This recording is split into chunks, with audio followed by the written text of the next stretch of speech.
just want to make sure my face is on the re-edited version from now on. That's my only stipulation. Did you miss that one? Yeah, I like that. New intro all over the shop at the moment. Baz has been very, very busy and done a cracking job. But welcome everyone. Loading Mag, NUFC, fully loaded transfer show, winter warm-up. Just a little tiny little taster of what's to come in January. And I think we thought it was the best time to do it, seeing as we've got no football to keep us buzzing. But boys, how are we? Daz, Rich, how's things? I'll let Rich go first because Rich hasn't been on. You've seen me the last 4 days, Pete. So this is our 4th day in a row. Actually, and I'll just say I see already there's 129 people watching from the very start. Just remind people, hit that subscribe button, hit that like button, and I'm setting a target. Anyone watching this back, and lots of people watch the start and then they drift off. We want 500 likes for this one. That is the target. 500 likes. And it has been done in the past when Sean has been on. 500 likes. So, on 500 likes tonight or over the next couple of days. Richie. Yeah, I'm all right. Got a lot of going on at home, unfortunately, which is why I haven't been doing as many much shows. But able to do what tonight. So that's I'm looking forward to spending the night with you guys and Sean. Nice one. Yeah, good stuff. Daz, ready to talk some transfers? Oh, ready. Yeah. We've talked about bringing this back, and it'd be nice to have a warm up one. And then you said to me, Sean would like to come back on the show, so it was just kind of aligned. We were both thinking the same thing, so that's great. So yeah, we've a lot to talk about. Sean will mention names. We'll throw names at Sean. You know the way it goes. Some will happen. Some definitely won't happen. These are potential, so don't hang your hat on everything that's talked about here, as you know from the past. But it's good to talk. Definitely. Well, look, let's not waste any more time. Let's get the main man in. He's ready and waiting. Let's bring him in, Mr. Sean Casey. Hey, Sean. Hi, lads. How are we? Even Sean. Very good. I've no pressure for the 500 likes, so no. No pressure, Sean. And if you fancy 240 extra subs, go for it as well. That's all we're missing now for 5K. We've hit 2 milestones when I've been on, haven't we? So why not another? I'll tell you what, if you actually help us get those milestones tonight, show, we might actually give you agent fee this time. Don't start mentioning that now because you're the one that started mentioning that. That was me and Martin. To be fair, it was a good old crack at the time. But yeah, I was actually on for, was it 2,000? I think I was on for either 3,000 or 4,000. And I think I have your only video that's over 10K, the Sven Botman one. Oh yeah, that's right. Yeah. You invited yourself onto that one, but that was okay. I did. You put in a lot of groundwork on that one. We talked about it for the last 8 months. I think it was right that you came on for that one. To be fair, I'd say if Botman didn't sign, I'd say Pete would have actually tracked me down. I would have got a knock at the front door. By God, I had him terrorized. It'll be Pete be going, Daz, where's Cork? I have to get down to Casey. Banging down the door with an empty bottle of brandy in his hand. Well, it's never empty, I've got to be honest. But look, great to have you back on. That's great to be back on, lads. Thanks for having me on. Look, just before we get into transfers, we've not actually had an opportunity to speak to you about how great of a season our boys have been putting together. 3rd in the league, flying high, beating all the top teams around us, or certainly going toe-to-toe with them. In your perspective, what are your initial thoughts about the first 15 games of the season? I suppose position-wise, you'd say overperforming. In the sense of what we expected, but when you watch us play, we've been absolutely fantastic. What a lot of people don't realise as well is that, Eddie Howe, when he took over Newcastle, we all looked at Newcastle as the Steve Bruce Newcastle, saying it was like League One Championship side, terrible players and stuff like that, But when Howe and his staff, and I've heard this through people and through, yourself, people that you talk to, whatever like that, they were absolutely shocked at what they've seen on the training ground. You know, they had a squad of players that wanted to do the 1%. You know, like everybody talks about the 1%. They were doing the things that people didn't want to do. They were in early for training. They were loving the double sessions. They had done absolutely everything. He went in there and found a squad that would run through a brick wall for him, and he barely knew him. You know, whether that's the groundwork that was laid by the likes of Matt Ritchie and Callum Wilson and stuff like that, like, you know, but like they were shocked that there was so many leaders in that team. You know, you had the likes of Kieran Clark, for example, you know, didn't get a squad place. He was one of the first into training, one of the last to leave the training ground. The small things like picking up cones, you know, like all this kind of stuff. Like, and like Eddie Howe couldn't believe the dressing room that he got, and that's down to Rafa Benitez previously. He went into a dressing room of players that wanted to be coached and wanted to improve. You know, that makes a huge difference. You know, and I think even going into January and kind of come to the end of the season, I don't think in their own minds they never doubted that they were going to stay up. You know, like they always felt like that they were going to stay up because they had a squad that was together. You know, the likes of you have Matt Ritchie, Jamal Lascelles, all these fellas, and that's why he was so keen on keeping them. And you see the likes of Dummett and stuff like that getting contracts, because we spoke about this when I think it was the first show last summer, and people were saying it was evolution, not revolution, and all this kind of stuff. And basically, like, and what I said back then and what it meant is that the hardest thing to replace is a dressing room, and that dressing room was rock solid. So like we had very good offers for Jamal Lascelles in the summer, but they wouldn't sell him under any circumstances because he was so important in the dressing room. You know, and he wanted to stay on. The likes of Matt Ritchie and all these people could have very easily been sold, and there was offers there from, but it was imperative to Eddie Howe to keep those people there, because you bring the likes of a Sven Botman in and Alexander Isaac, and they're coming into that environment, you know, and you're living the culture in, rather than trying to get rid of these players. The culture is gone. You're trying to rebuild the dressing room, and it all falls apart. You know, like what I think Eddie Howe done phenomenal is that he came in and he played the system that was being played and tweaked it slowly, rather than you have Graham Potter who's come in and this is my system, square pegs, round holes, and trying to make it all fit. Eddie Howe slowly over time, and when he got that 2-week break away in Saudi Arabia, he slowly changed over time. That is phenomenal man management. You know, not to come in and make people feel uncomfortable. He sat with them, understood their strengths and weaknesses, and slowly started to implement his style. We actually didn't start playing Eddie Howe's style of football until this season. You know, like he actually kind of got us over the line last year, not really playing his style of football, but playing the style of football that they were accustomed to. That's incredible self-awareness to do something like that, you know, and not go in and trying to, he's an attacking manager, impose his style on it. Like, you know, the job he's done has been phenomenal.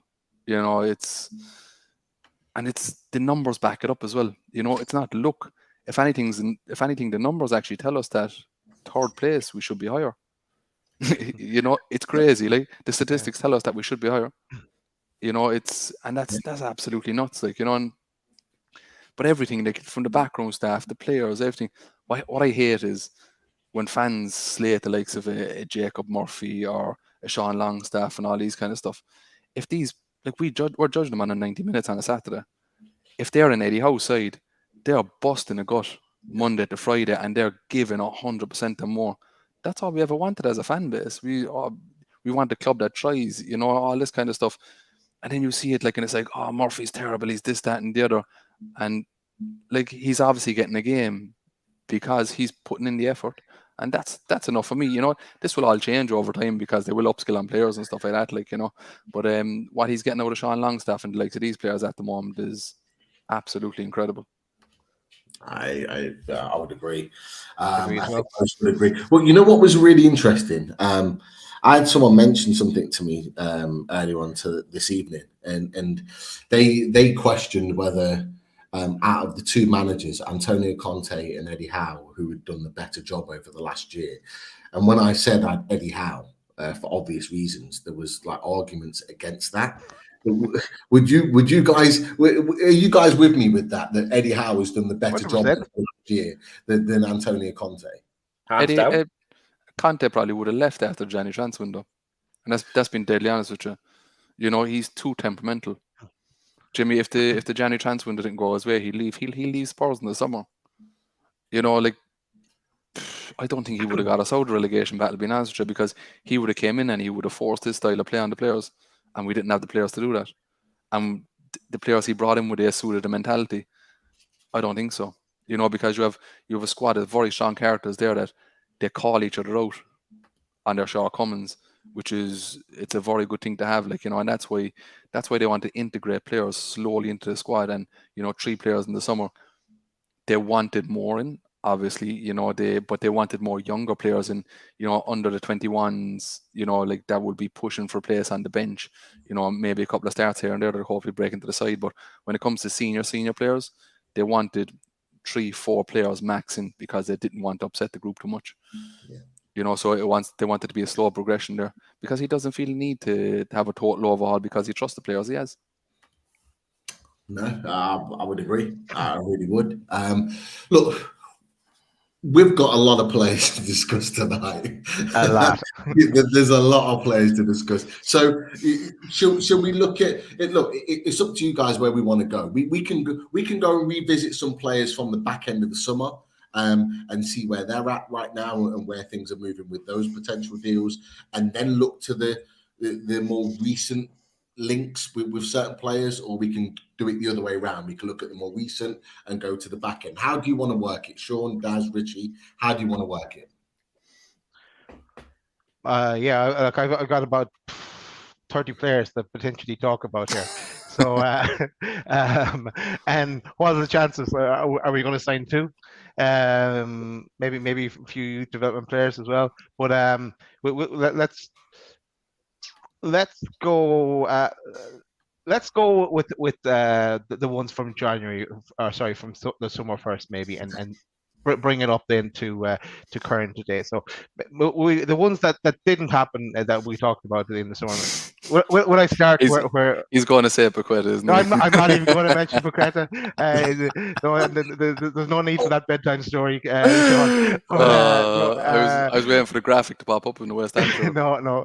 I think we'll start where Pete wants us to start.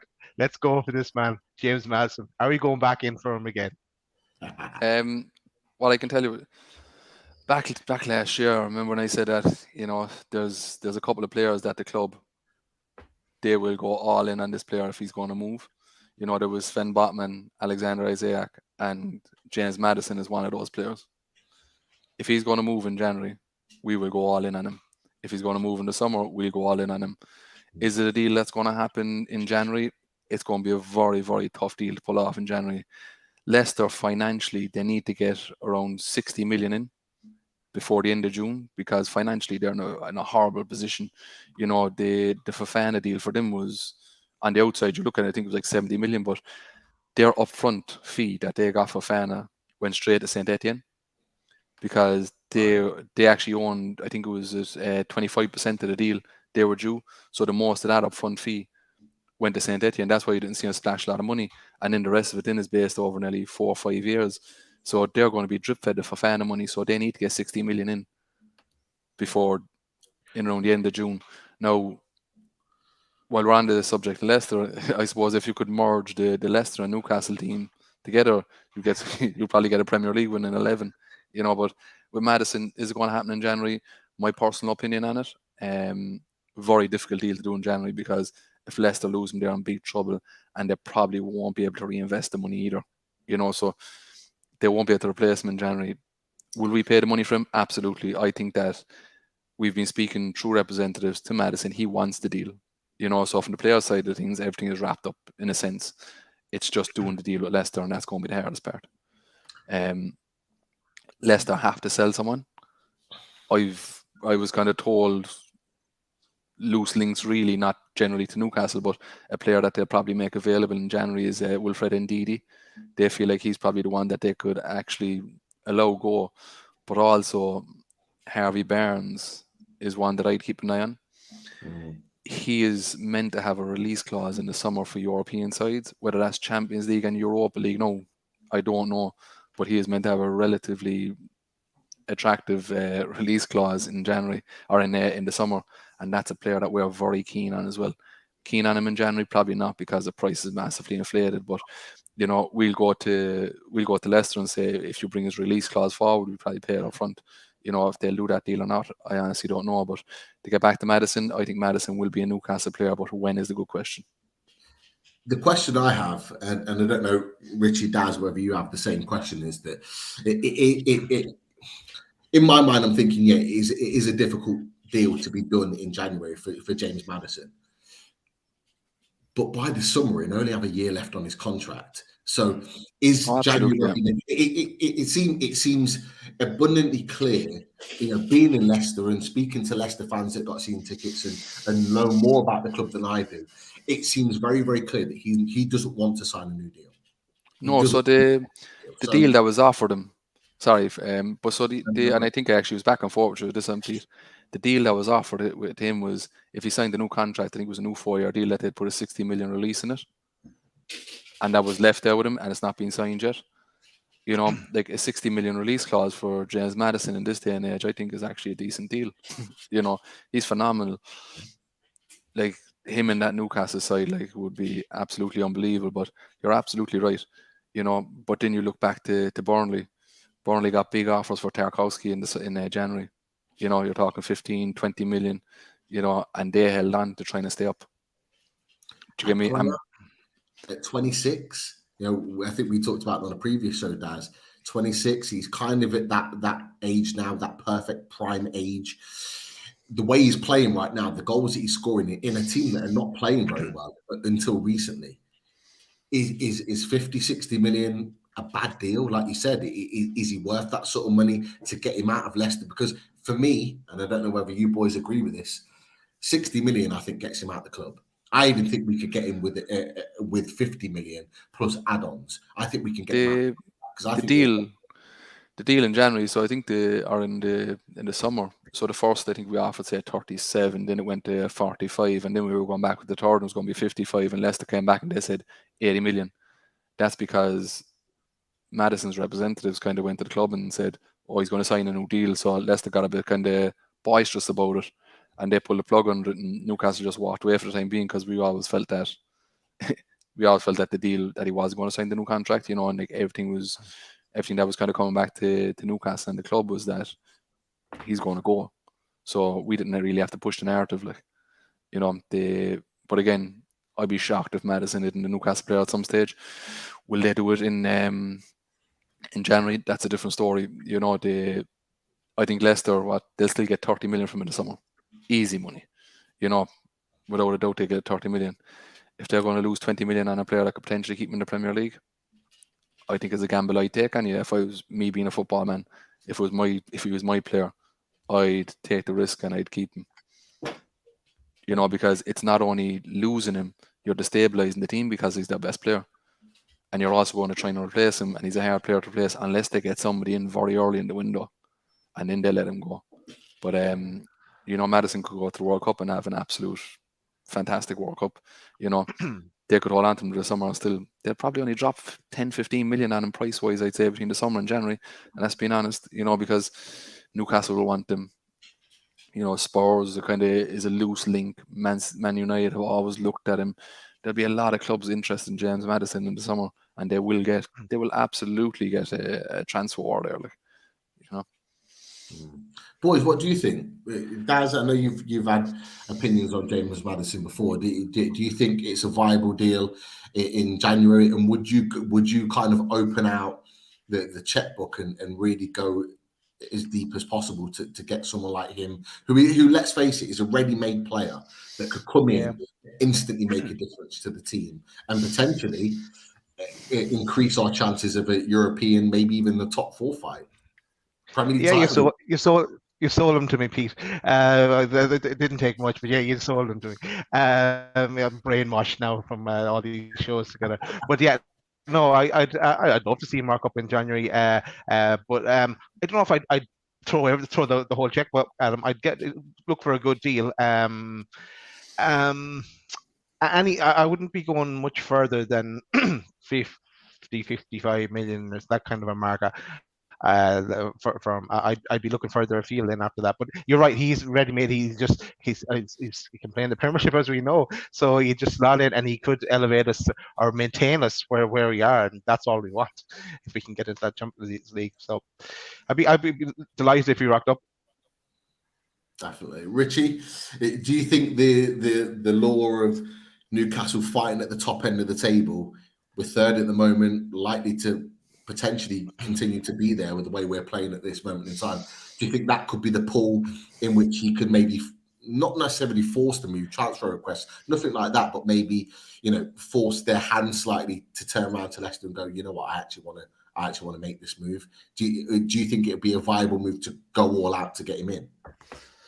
I think it's a difficult one because obviously we know that Leicester are hard negotiators with any potential sale, aren't they really? So, you know, I think 50 million is the figure I would probably be looking at anyway. Obviously, I know that he's only got 18 months left in his contract, so you've got to be looking at 50 million for someone who's got 18 months on the contract. That's a phenomenal figure to be getting. You know, it probably will come down a little bit more. I could probably see you saving 10, 15 million in the summer if that was the case. But it's I think without a shadow of a doubt, he was happy to join the project in the summer when we weren't in the position we are. So there's no hands down he'll come in the situation now. It's just obviously whether Leicester will let him go and if Newcastle will meet that price. I think if Newcastle are prepared to do the deal at that price, he comes. Simple as. Can I jump in? Thanks, Richie. So we move off Maddison for a second because we've got so many to go through. I'm going to throw in another Leicester player. Just we've spent 2 minutes on him, and it's because we've mentioned him before, Tielemans. I know now that there's a situation with him that he can look at European clubs in January, and he's a free agent in the summer. But think if that has this one failed, I think it probably has at this stage. But any thoughts?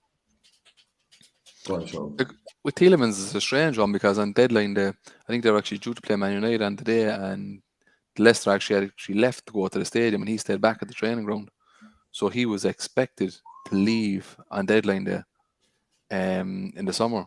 You know, 100%. Like, I don't know who the club was. It was. I'm thinking it's unlikely it was Arsenal because Arsenal really pushed hard for Douglas Luiz. So he was expected to leave on deadline day. Like, he was late getting to the Leicester game that day, you know, for I think it was United played that evening. So he was definitely gone to somebody in England on deadline day. Who it was, I honestly don't know. But the player himself never pushed a move or never tried to get out of Leicester. He's fairly comfortable waiting until the summer, like, you know. So I can't see a deal that we're going to push in January, being honest. Yeah. I was going to just say, Pete, just to go off something to the comments that are coming through on the chat. The interesting thing is there's, you know, people are saying that Arsenal are interested in Maddison, Tielemans, Mudryk and stuff, obviously, which is possibly someone we're going to talk to about shortly. But the interesting thing is, I don't think Arsenal are probably in the financial position to be knocking about 50-odd million in a January transfer window. They're probably waiting for the summer. So, you know, the only realistic one I could see them potentially going for in January is potentially try to steal a march on Youri Tielemans, because obviously Leicester will then get a fee for him rather than lose him for nothing in the summer. Whereas if you're wanting to, you know, pay the likes of the cost of Mudryk and Maddison, I realistically think that Newcastle are potentially one of the only teams out there that will be able to match the fees that the selling clubs would actually want for them. No, I would agree. I do, and this is why I think. Me personally, I'm kind of like, thank you, Ronald. Absolutely top stuff for you, sticker. This is why I'm kind of holding the Maddison deal kind of up here for January, because a little bit like I thought with the likes of Jesse Lingard, although not the same quality or caliber of player, is that there's a small window in January. I personally don't think that we get Maddison in the summer for the reasons that you've just said. Is that, for one, he's a Man United fan. If Man United come with silly money, he's going to go there. Arsenal have always been interested in Maddison. Is that going to be revitalised if they're guaranteed playing Champions League football? You've got Tottenham that can offer big money because they'll have a summer budget to go with.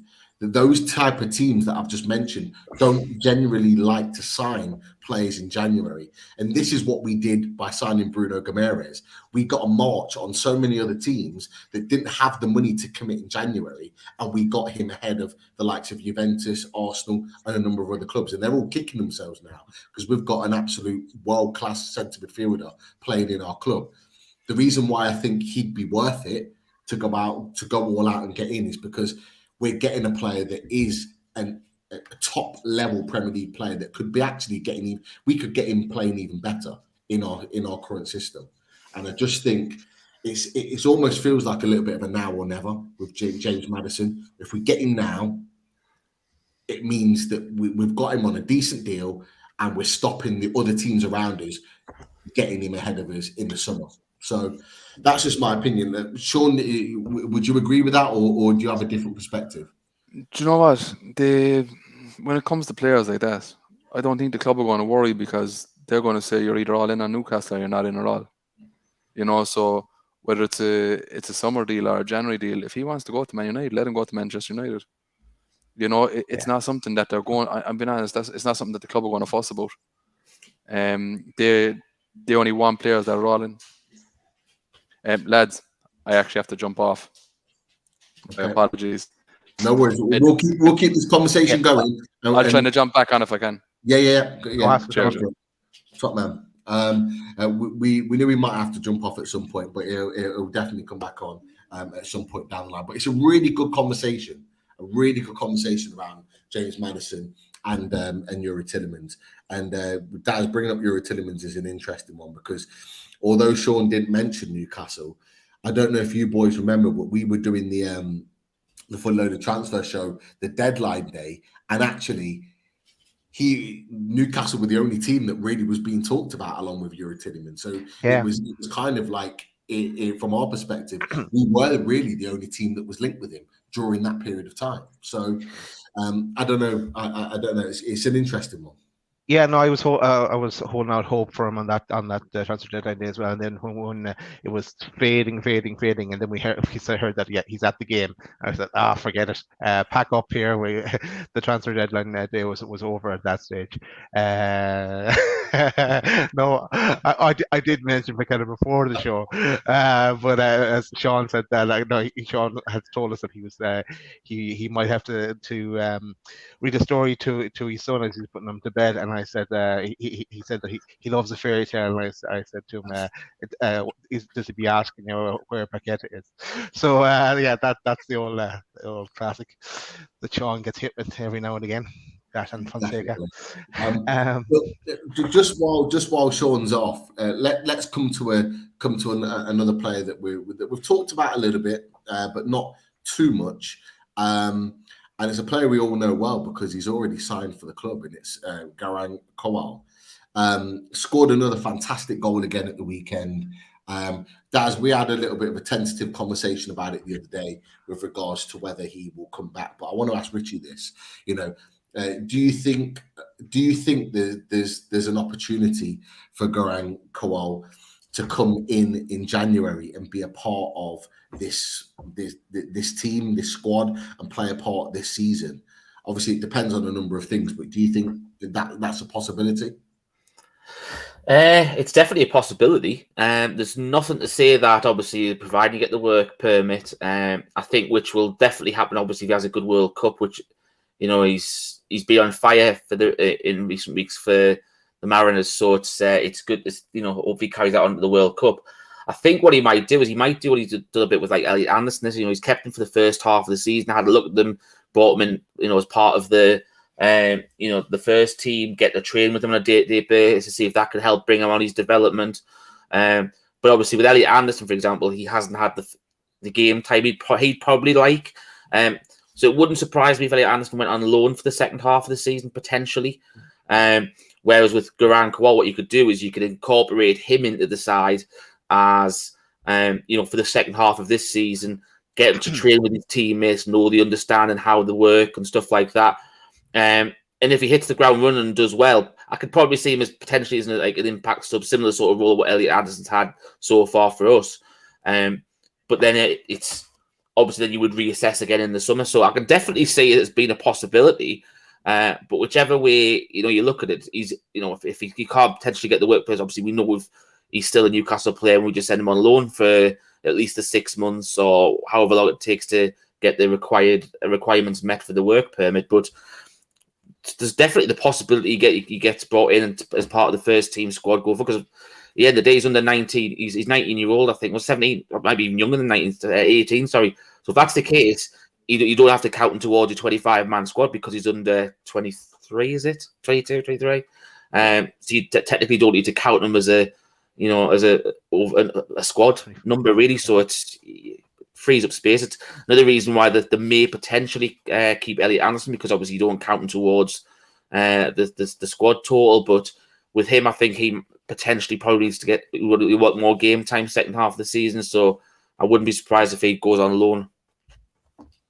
Yeah, it seems like he's going to go on loan, but it's one of those in this situation where I just think with a great World Cup, could it be enough to get a work permit in order to convince them that he can come to England? And could he be that match winner coming off the bench? You know, you have those kind of like stories where he comes off the bench and wins the game for us with like a solo run, a little bit like what I think we talked about Theo Walcott in the same breath as him. But Garang Kuol seems like he's more technically talented. Could he be that player that comes on and make a real difference? It's an interesting one.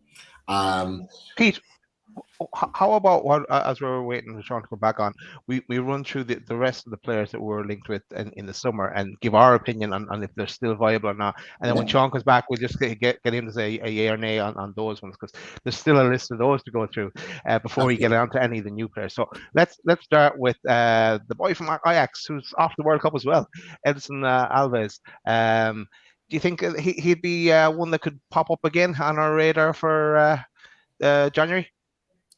What do you think, Richie? Do you think is an option?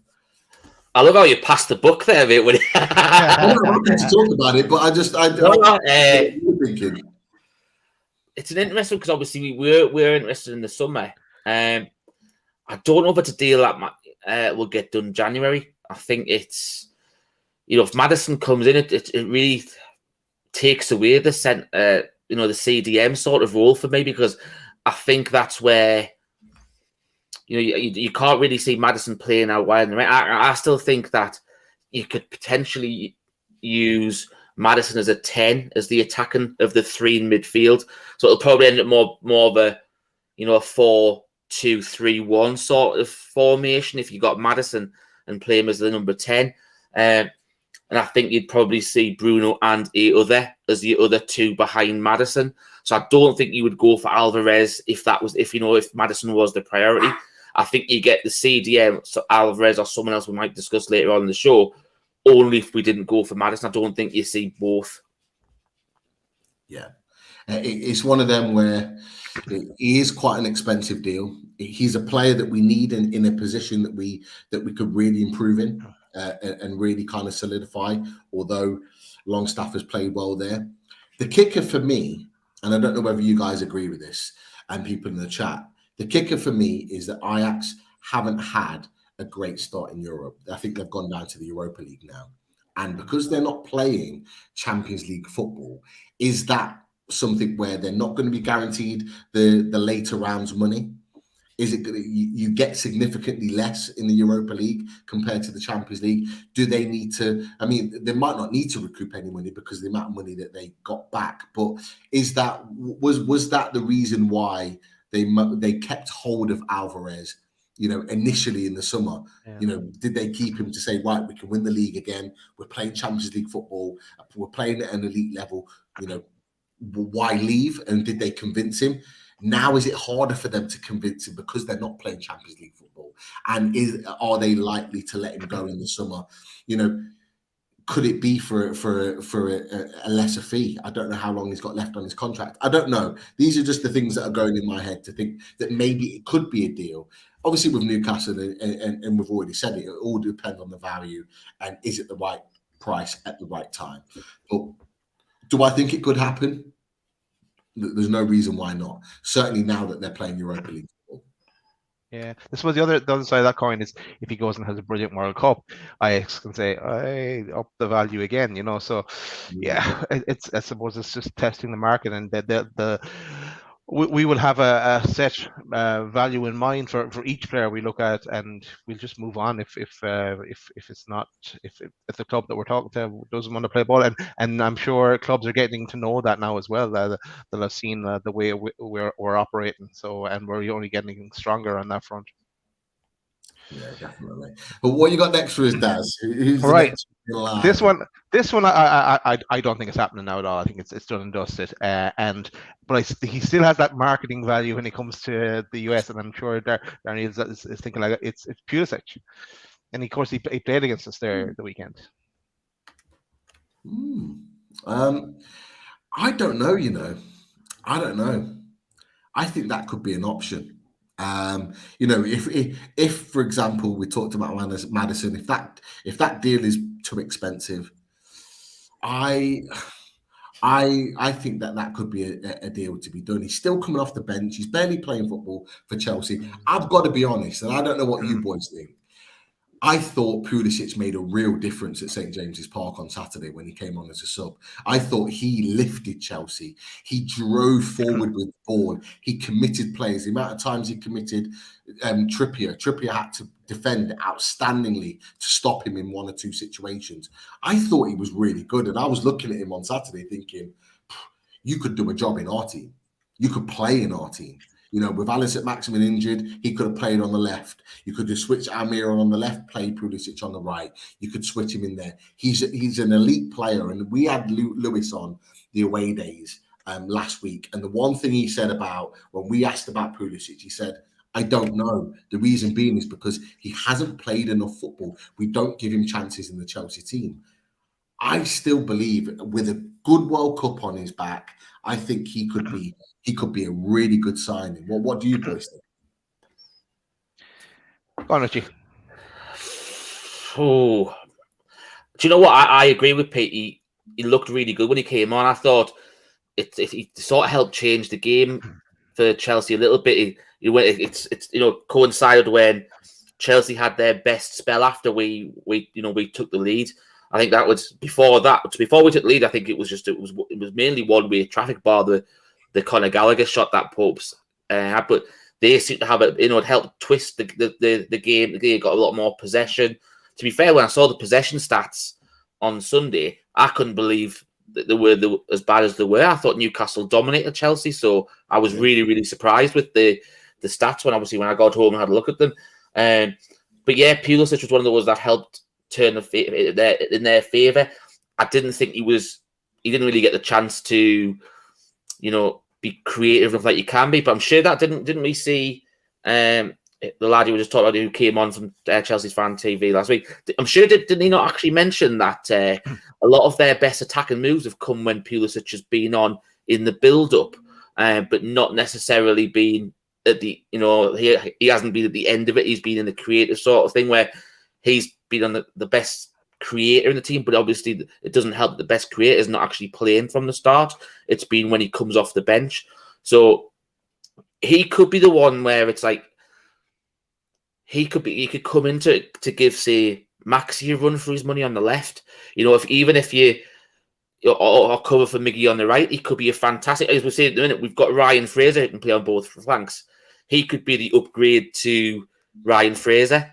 So then you can move him on, bring him in, and then he covers both flanks, but is good enough to push for a start rather than being an out-and-out understudy for whoever is a stand-in. So I don't think he gets into the team straight away. He'd have to earn his right, and don't get me wrong, I do believe that Eddie Howe could develop him even more than, obviously, we know what he's been able to do with the players already in the squad and the ones he's brought in as well. So there's nothing to say that he still can't be the world beat everyone thought he was going to be when he was at Dortmund. A bit like how when we discussed briefly the other week about Jadon Sancho, was an absolute fantastic player at Dortmund. He's moved to Man United. Things haven't been great from since he went there. So it's very, very similar to Pulisic. Is in the same boat as what Sancho is, and their pathway has been the same.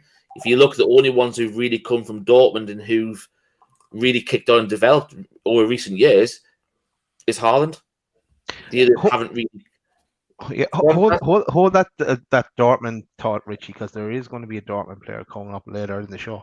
But I'm going to stop you there, Richie and Pete. I take your comments on board, but for me, Pulisic won't be coming, and the reason why is we're ahead of Chelsea and we're fighting for the top four, and Chelsea are below us, and they're not going to want to sell to a rival and make us anyway stronger. Great so point. so they'd be stupid to as well, and all the money that they have as well. Never mind us. But so if that's the case, Dad, which is obviously a very, very relevant fact, you look at that as a potentially deal that happened in the summer rather than January. Yeah. I think I agree. I think that's a really, really good point. I think we forget because of how well we're doing. It's not just. It's not easy to forget. It's easy to forget because of how well we're doing. It's not just the fans of these opposition clubs that are jealous and don't like the fact that we're doing so well. It's actually the clubs itself and the people within the club. So what you'll find is not that we take any of their players, but Man United won't want to release us any players. They didn't last season. They're not going to again this season because we're above them. You made the point, Chelsea. Are they going to really release the likes of Pulisic to Newcastle to make us stronger and then weaker?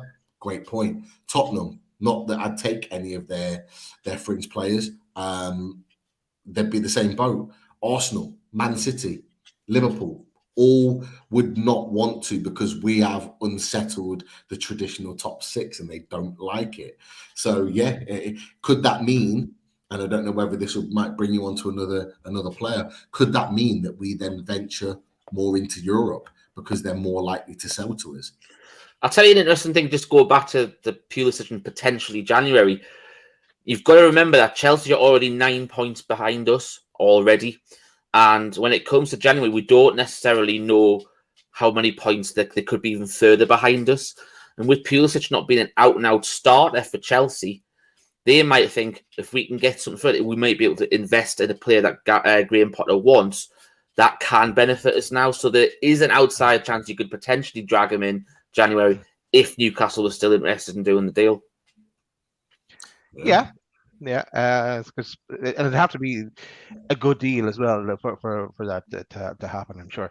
But you know what? Just we might move on. Just anyone that's joining us late, this is the fully loaded transfer show without Sean Casey. Sean had a run off. He had to close a deal, so he would be. We hope that he'll be back with us later. But what we're doing at the moment, we're just recapping the players that were linked to in the summer and where they are now, where our thoughts of where they are, and when Sean comes back, we'll get his thoughts as well as the other long list I have. Right, let's move on. We don't have to touch too long on this one because we have talked about it on a number of shows. It's Mr. Diaby. Do you think this is one that we look at again? I don't. I'm not so sure. With Miggy doing so well now, and if Leverkusen are still looking for a massive fee, which they probably will, even though they're not doing great, will it crop up again? What your thoughts, lads? What do you think, Richie? You know my thoughts on Mr. Diaby. I'd signed him yesterday. No, he's different class, and I think the people who perhaps potentially haven't seen what he can really do, you know, he's going to really put his showcase out there in the World Cup. He's still been Leverkusen's best player in a really poor side this year. You know, he was on the score sheet twice the other weekend, just before the break. You know, they're already out of the Champions League. So, you know, that was the main reason why he wanted to stay. And obviously they're out of that. Not playing well in the Bundesliga. So where are they at? You know, he hasn't got much to really fight for the rest of the season.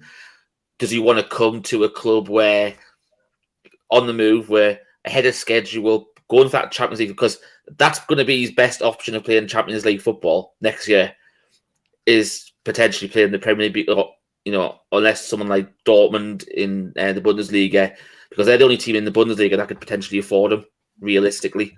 But otherwise that, he's going to have to come to the Premier League. And why not join the project that, you know, apparently he was interested in it in the summer. Obviously Leverkusen didn't want to sell him because obviously they really needed to rely on him for the Champions League and stuff like that. But for me, it's a no-brainer. If I was to go in for two players in the window, it would be Diaby and Maddison. They'd be my two. For me, I think there's only one team he stays in Bundesliga for, and that's Bayern Munich, and they don't need him right now. So I think Moussa Diaby wants his next move to be in the Premier League, and like Richie's just said, There's no better team to come to than Newcastle United. He'll be a player that will play every week.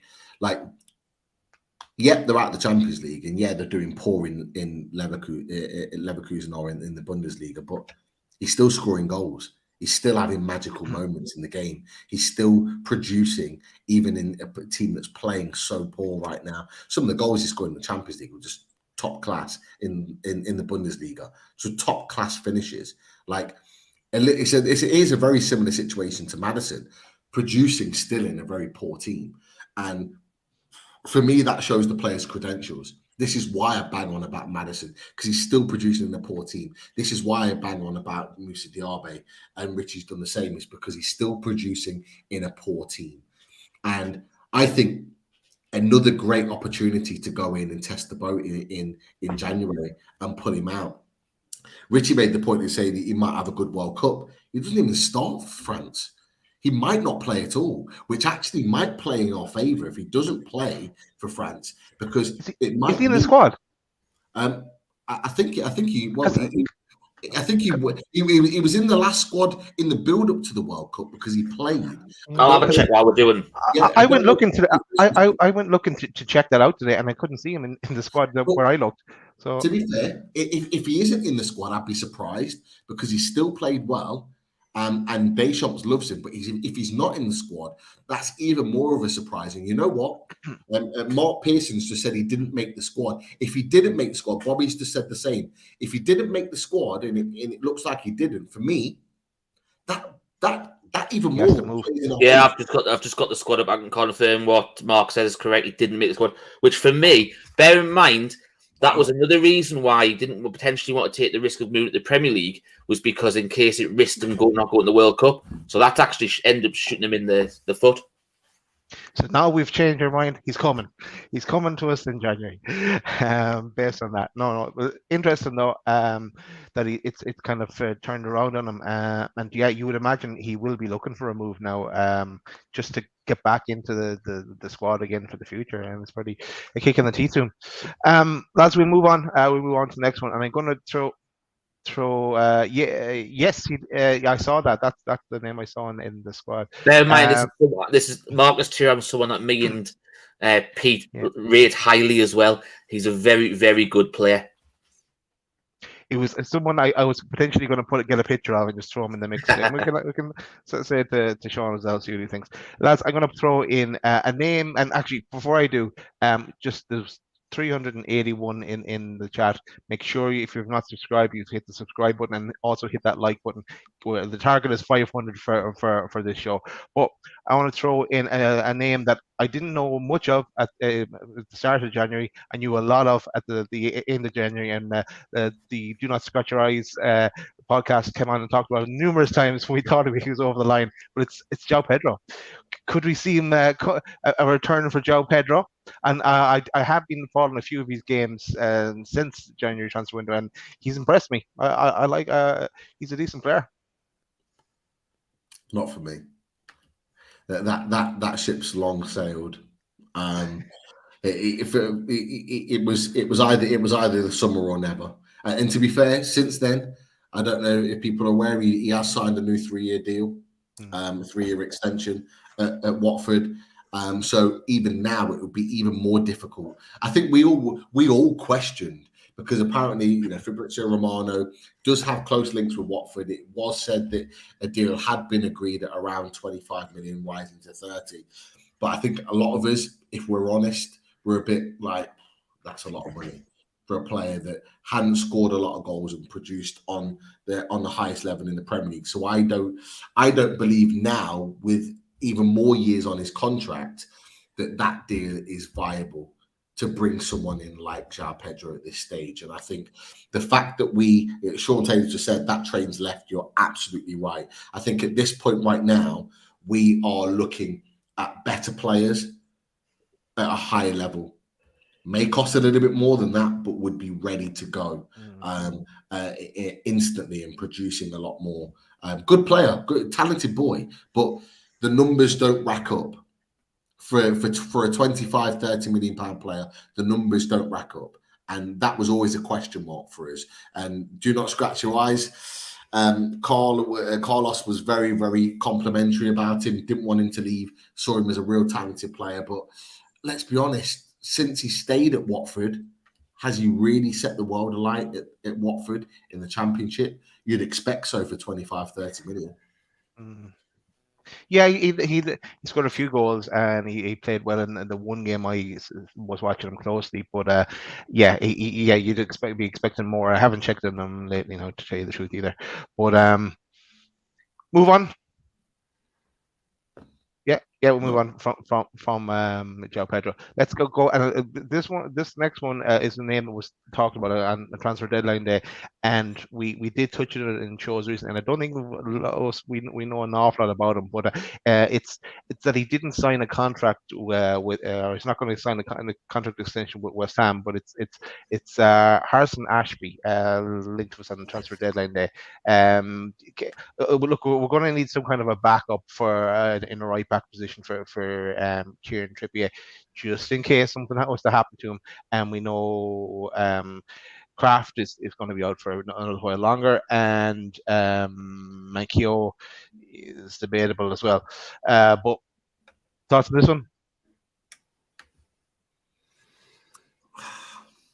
I don't know. It's a difficult one. Obviously, he's made it clear that he's not happy at West Ham, but that doesn't necessarily mean Newcastle are going to go in for him.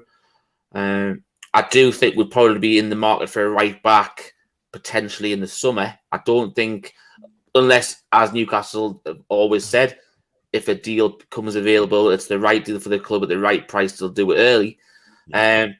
But for me, I don't know. I think that ship sailed for him, unfortunately. I just don't think that's what we'll go back in for. As you know, said it with the Joao Pedro one.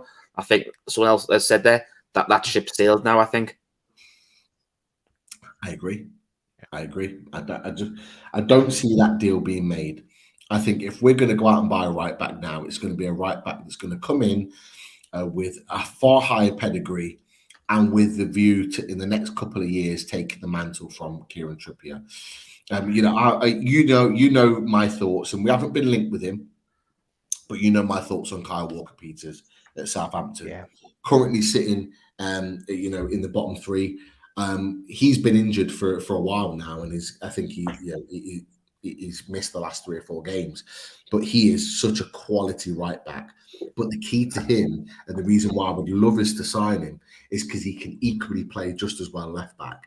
So what you can do, you can still have Trippier as the main man, but you've got Kyle Walker-Peters that can play right and left. He can come and fill in for Trippier, give him a rest, play cup matches, games if he gets injured, but also fill in on the left-hand side as well. So what you do, you get rid of your Mankilios and you move him on, you bring him in that's more versatile and more ready to go in the first team. I just think it would be a better option. But yeah, I don't think this young lad is a viable option for us right now. Yeah, no, I'm with you on Kyle Walker-Peters. In that game that we both referred to, Pete, the first half against us, he was unplayable. He was the best player by a mile. A couple of people mentioned as an option as a right back is Tariq Lamptey. What's your thoughts on either of them lads? Love him, but he's been injured and kind of out of the Brighton squad, though, wasn't he? He was. You're not convinced? I'm not convinced on Lyric Tampsey.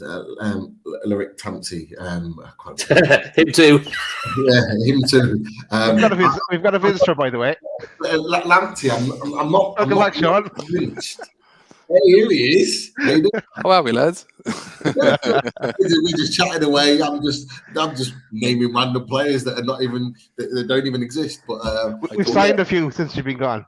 Yeah, I said it that there might be a last minute dash there. The small fella, so I had to read him his bedtime stories. So. And did he ask the question? Where's Paqueta? No, he didn't. He's mad into dinosaurs at the moment, so I just told him a story about Steve Bruce and Jordan Pickford. Love it. So look like I suppose I might as well kind of get into it a little bit there because I missed a bit. But where were we on? We were on Maddison and stuff. Yeah. So, look. Oh, sorry. You weren't going to finish on Maddison? Yeah, go for it. Yeah, no. Look, like I think they'll put a deal to him, and I think they'll put a deal to Leicester as well in January. I think the player is all in on the move, and he wants it. If it happens, it happens. If it doesn't, it doesn't. But they're not going to worry about the summer and maybe losing to another team. You know, if he wants Newcastle, he wants Newcastle. If he wants somebody else, he wants somebody else. You know, that's the long and short of it, really. Like. Cool. Sean, we went through a few players, and we'll just get your yes or no opinion on them. And if you want to elaborate, work away. We've kind of given our opinion already, so we won't kind of recap on that. But Ederson Alves, Ajax. I don't know. Being honest with you, he was. They're still watching him, but he was more of an option for the summer than anything like that. They do like him, but I don't think they have a definite yet for that number 6 position.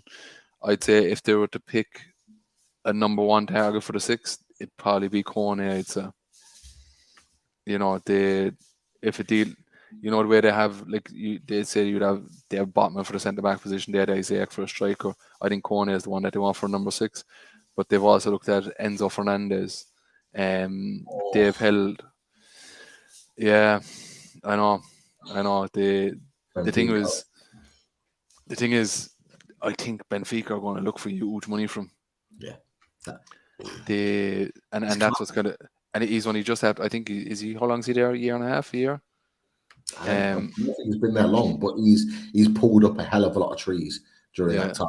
He's been massive. Yeah, he's a phenomenal player. And it's not that the price would put us off. Like, it's just that there's a huge market there for him at the moment. Like, you know, City are interested in him, Real Madrid are interested in him, all the top clubs are interested in him. But look, depends how the penny drops. Like, you know, if it's something that becomes available at a price that we think is doable, maybe it's Fernandez. But I think probably Fernandez and Kone are probably the top 2. And then kind of falling in behind that, you have Mikel Moreno. So Moreno has a 50 million release clause at the moment, right? It's 35 million in the summer. So Newcastle spoke with Moreno, spoke with representatives, spoke to Sociedad, and if they're willing to bring forward his release clause to January, we do the deal for Mikel Moreno in January. Oh. You know, but that's very much, and that's why I think it's probably going to be a bit of a late window, because we're very relaxed. You know, they don't feel like they're under pressure. The same players, you know, ideally they'd like to get an attacker of some sort, whether it's a left, right winger, or a striker, a 6, and potentially backup for Trippier. And the backup for Trippier will be a young player. Good player. Yeah. Right, Sean, I'll throw the next 4 that we discussed at you, and if there's one of these you want to talk about, work away. So we talked about Pulisic. No. Diaby. Joao Pedro. I'll be honest with you. Harrison Ashby. Yeah, Ashby is definitely on the radar again. Look like they tried to do the deal and West Ham pulled back on it, and it's something that they're going to look at doing again in January. You know, so he's definitely still on the agenda. What I can say about Pedro is that out of all the wingers that people are talking about, Madurk, you're talking Diaby, all them, if Pedro is to become available, they'd pick Pedro. And I know the last time I was on the show, I got a bit of stick afterwards because I think it was Luke Edwards said that the deal was dead and they were not going back for Pedro and stuff like that. And it was confirmed last week on The Athletic. The Watford reporter said that Newcastle went back on deadline day and made another offer for Joao Pedro. So the deal definitely wasn't dead, and they hold him in very, very high regard. You know, so I'll be honest with you, if Diaby, Pedro, and all of them became available, they'd pick Pedro. They rate Pedro very, very highly. You know, you have to think like Bayer Leverkusen want 60 million for Diaby. You know, like the transition from the Bundesliga to the Premier League, it's a real mixed bag. Like, you know, and he's not exactly a player that stands out that he'd jump into an Eddie Howe side. You know, I know people might say, oh, he has pace the burn, he scores goals and stuff like that. You know, but you have to have a very, very strong work ethic to play in an Eddie Howe side. You have to play along the front 3 as well. You know, and that's something that's maybe it's character references or whichever like that, but it doesn't check out 100% on him. But with Joao Pedro, I know he signed a year extension onto his contract, and there's a release clause in that if they don't get promoted. So probably a very hard deal to do in January. But again, maybe somebody that they might look at the summer. But he would be probably one of their top targets, being honest with you. Cool. Right. Let's go to South America, and I'll throw 3 Brazilians, the wonder kids, three Brazilians and an Argentinian at you. I thought you said you were going to throw 3 Brazilians at me there. I was like, fuck, you know. What kind of show is this, guys? Jesus. Yeah, no. Make sure you pick the right pictures. Here we go. Double check. Yeah. Andre Santos. Yeah, so with Santos, again, look, we put together a package probably late in the summer from, and we've kind of been dragged. We've kind of been dragged along. I'm kind of trying to be careful what I'm saying, but we've kind of been led along a little bit on this deal. You know that we've kind of expected a couple of times that the deal might happen, and it's been pulled along and pulled along and pulled along. You know, the thing with Santos is he's represented by Bertolucci. Bertolucci is loved by a lot of clubs, and a lot of clubs kind of have him at the table with Santos. Nobody else has made an offer from what we have, but from what I've got told is that we're kind of sick of it now at this stage. You know, it's either kind of should I get off the pot in the sense of like, are you going to do the deal or not? And I think with the Perone deal there, that young Argentinian, if that deal comes off, I think they'll drop the interest in Santos. Being honest with you, because they've been trying to wrap up the Santos deal for a while now, and they keep on inviting clubs to come over and watch him and representatives to talk to Santos and stuff like that. So they're not exactly engaged 100% in the deal with Newcastle. So we're kind of getting a little bit pissed off with it. Interesting. I know they just got promoted. So yeah, maybe they want to keep him as well. Vasco da Gama. The thing about Santos is that basically any game that a scout goes to, there's about another 30 scouts there watching him from other clubs. You know, so he is definitely admired. Like. Yeah. Right. Let's go next one. Angelino Gabriel. Yeah, definitely on the agenda. Again, it's something that they put a package together for as a player that they're looking for. You know, it's a deal that they're trying to do. These deals are really complicated because the visas now with England and stuff like that being outside with Brexit and that, these are very complicated deals to do that. You know, you have to wait till the player turns 18. Then when he turns 18, he probably doesn't qualify for a passport. If he doesn't qualify for a passport, he probably has to go to Portugal or Germany or somewhere like that, or on a passport and income.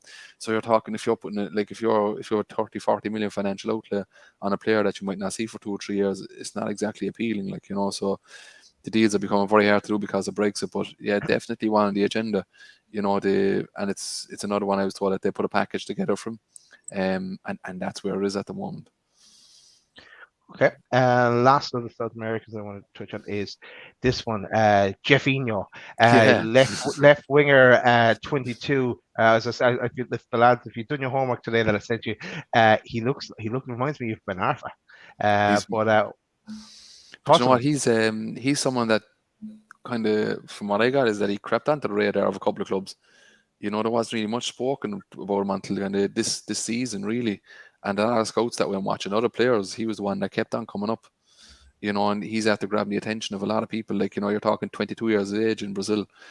You see it, like a lot of players are kind of plucked from Brazil, 17, 18, 19. You know, it's not often that you see a 22-year-old pop up like this in Brazil, you know, and just starting to get traction now. But he is held in very high regard, and it's definitely a deal that the club are looking at.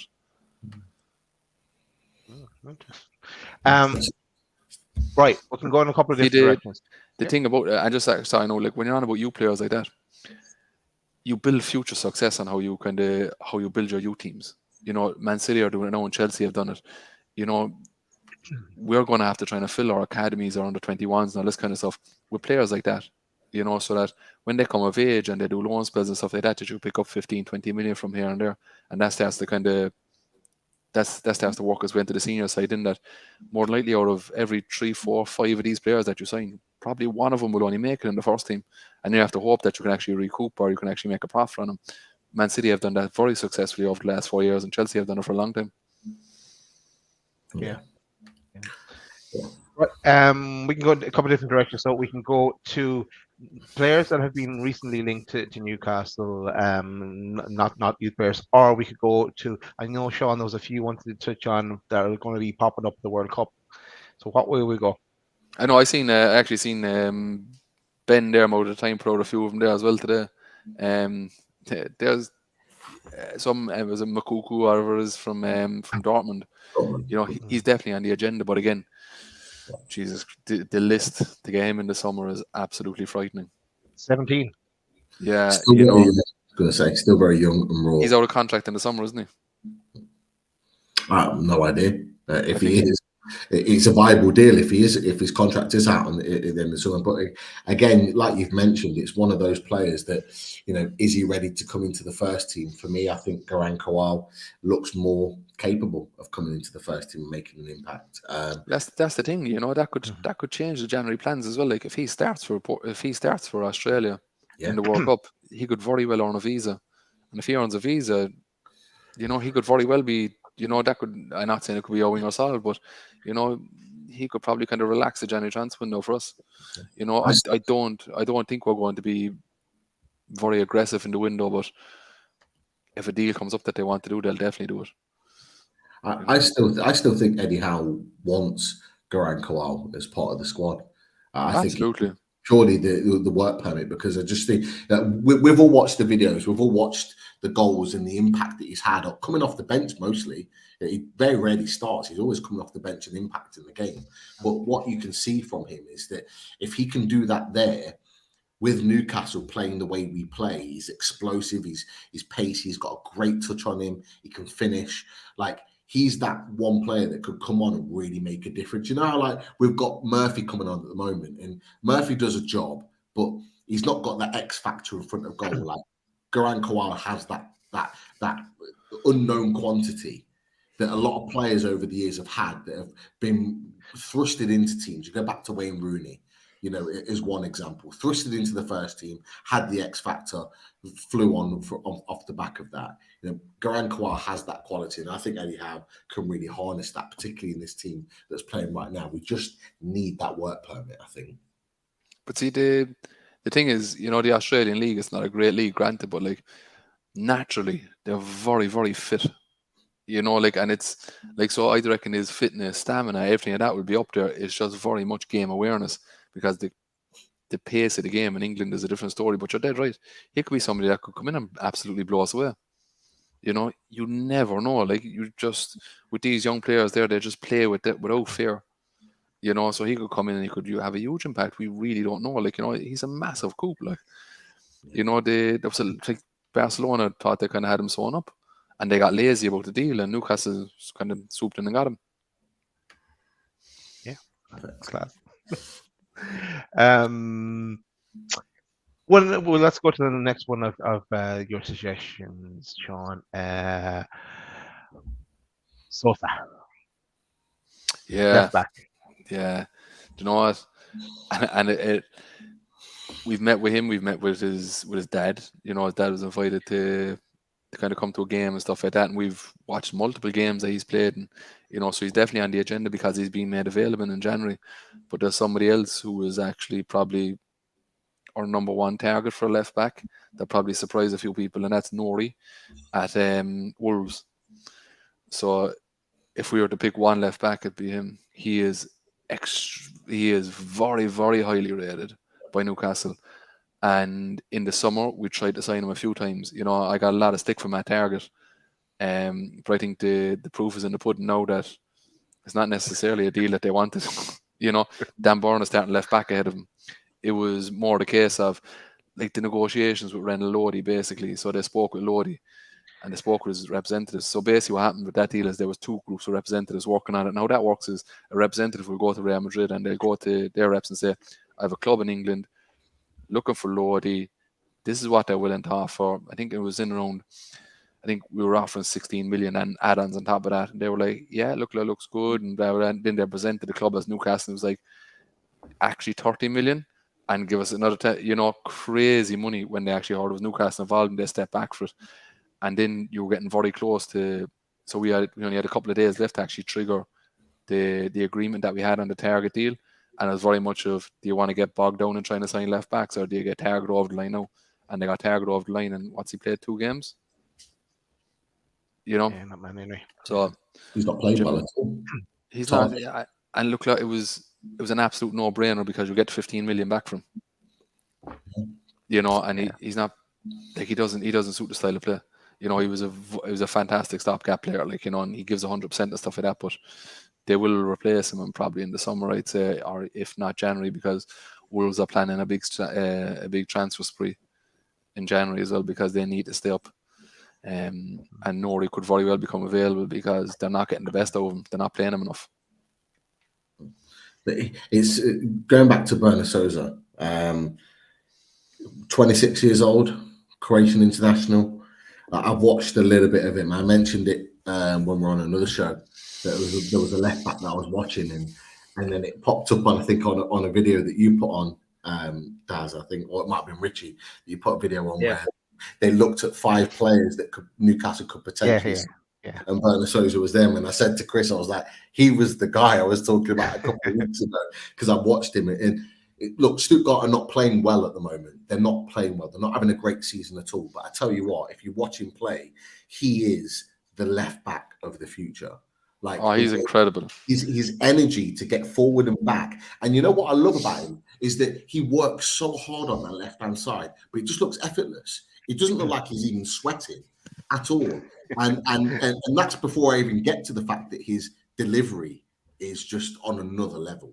Like, if we think Trippier's delivery is great, you've then got, with Bernard Souza either side, you've got outstanding delivery coming from either side of the pitch, which we don't have in Target. We don't have in Bern, although Bern's been amazing, by the way, at left back. Like, we don't have that currently, so it gives a new dimension to the team.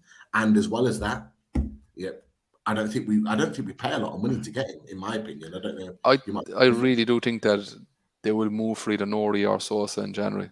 You know, they spoke to both of them in the summer, and I think they'll move for one of them in January. The thing about Sosa with the delivery and stuff like that, I think that you'll probably see us kind of pull back from that early delivery into the box. You know, because I think that's very much to bring Callum Wilson into the game. Because if you look at Wilson, I think Wilson's a fantastic striker, great number 9, but he actually isolates himself.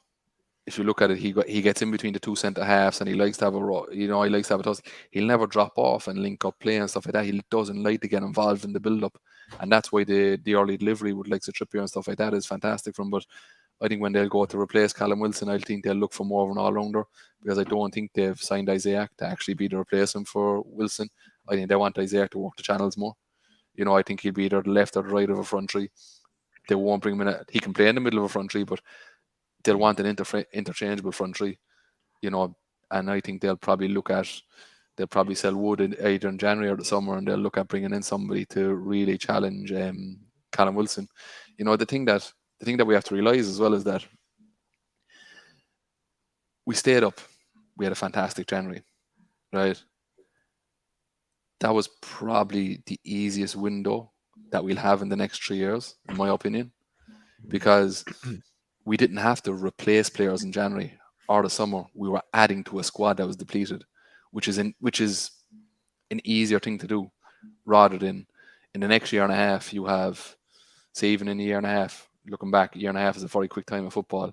You have Trippier 33, Callum Wilson 31, 32, Fabian Schär 31, 32, Dan Burn 31, 32, John Joe Shelby 31, 32, Nick Pope in around the 32, 33 as well. So you have your core group of key players are going to have to be replaced. So we're going to have to replace our stepping stone players in the next year and a half. That becomes very difficult, because now you're replacing a key member of the squad. And that's why the approach is going to be very interesting over the next year and a half, and how they go about it. So they'll look to add 1 or 2 in positions that not necessarily they need to have them, but getting in a replacement for Trippier, Schär, Shelby, Wilson and Nick Pope is very high on the priority list, because a year and a half is a very quick time in football. You know, and that's why they'll probably look at 2 this window, 2, 3 in the summer, and they'll go big on players.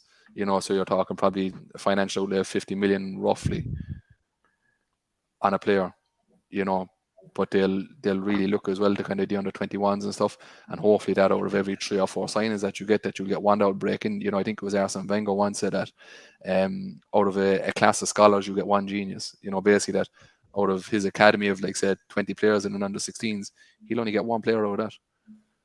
You know, and that's what Newcastle looking at the moment. We found it very hard to get players up from down south in the summer. You know, there was multiple. We had Omari Hutchinson. We were speaking to him. You know, Charney. I'm going to try to pronounce the second name, the same for Chelsea. We had all these players up on Tyneside speaking to them, and we just couldn't get them over the line because the lower of London and down south was just too much. So we're very much looking abroad now, you know, the likes of Australia, Africa, Brazil and stuff like that, to try to beef up our academy system. Like our under 16s, I think they only offered one scholarship last year, which is absolutely crazy. Like the state of the club underneath, the 21 setup is frightening. And that's something that we're going to need, because you're going to need that one or two players to kind of supplement the squad every year. But getting back to the point, like I think that definitely as excited as I am at the moment with how well we're doing, the next 3 windows are huge. They'll shape the future of the club. Because if you get your Trippier replacement wrong, and you get your Share replacement wrong, or even your Wilson replacement wrong, that sets you back. And that's the club are wary of that. Like, and kind of a few people I spoke to, that they're really being pragmatic, and they're really they're really crossing the T's, dotting the I's on this before they actually do go for these players to replace them. And they're putting a lot of work into them, because they're getting players after them left, right, and centre. But again, the club, you have to trust them. Steve Nixon hasn't got much wrong, like, has he? I think you've made a really good point with regards to some of our key players that are approaching their 30s or in their 30s. In the next 18 months, they'll be 32, 33 and beyond that point.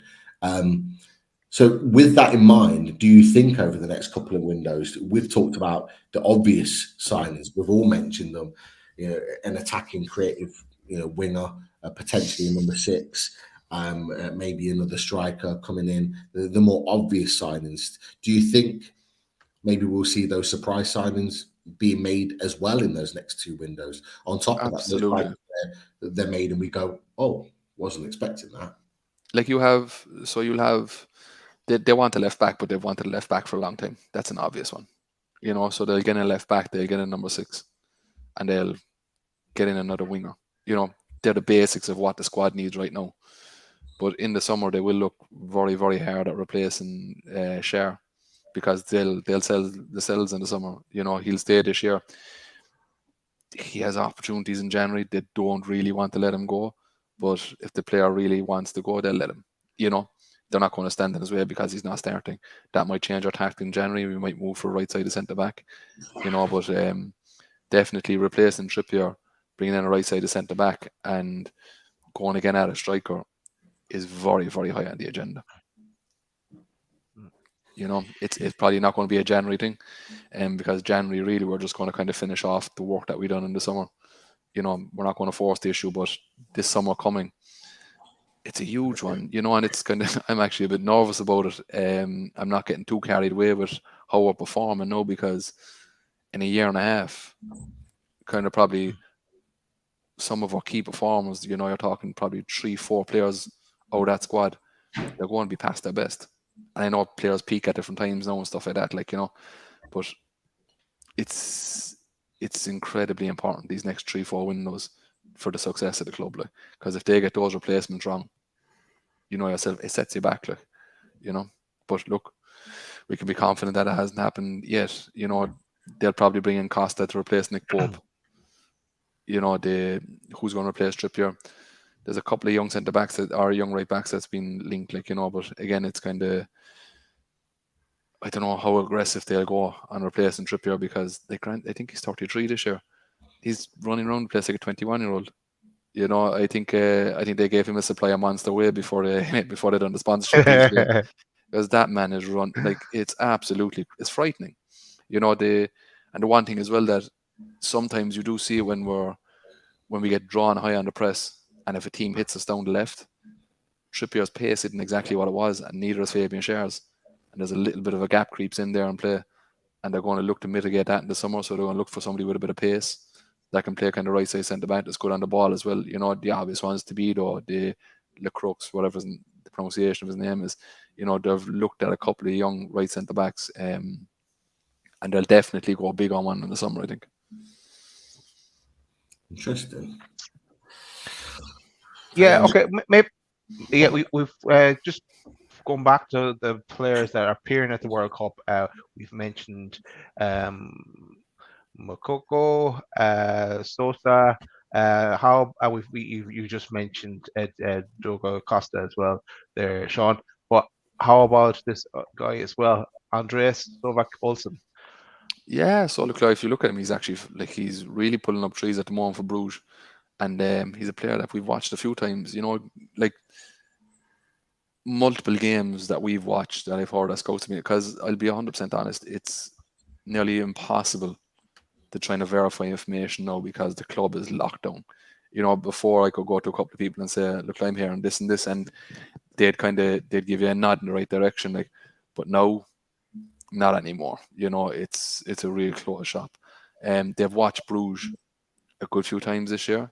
They've watched Lorient a few times this year, whether that's from Moffi or is it what's that young fella there, the centre midfielder?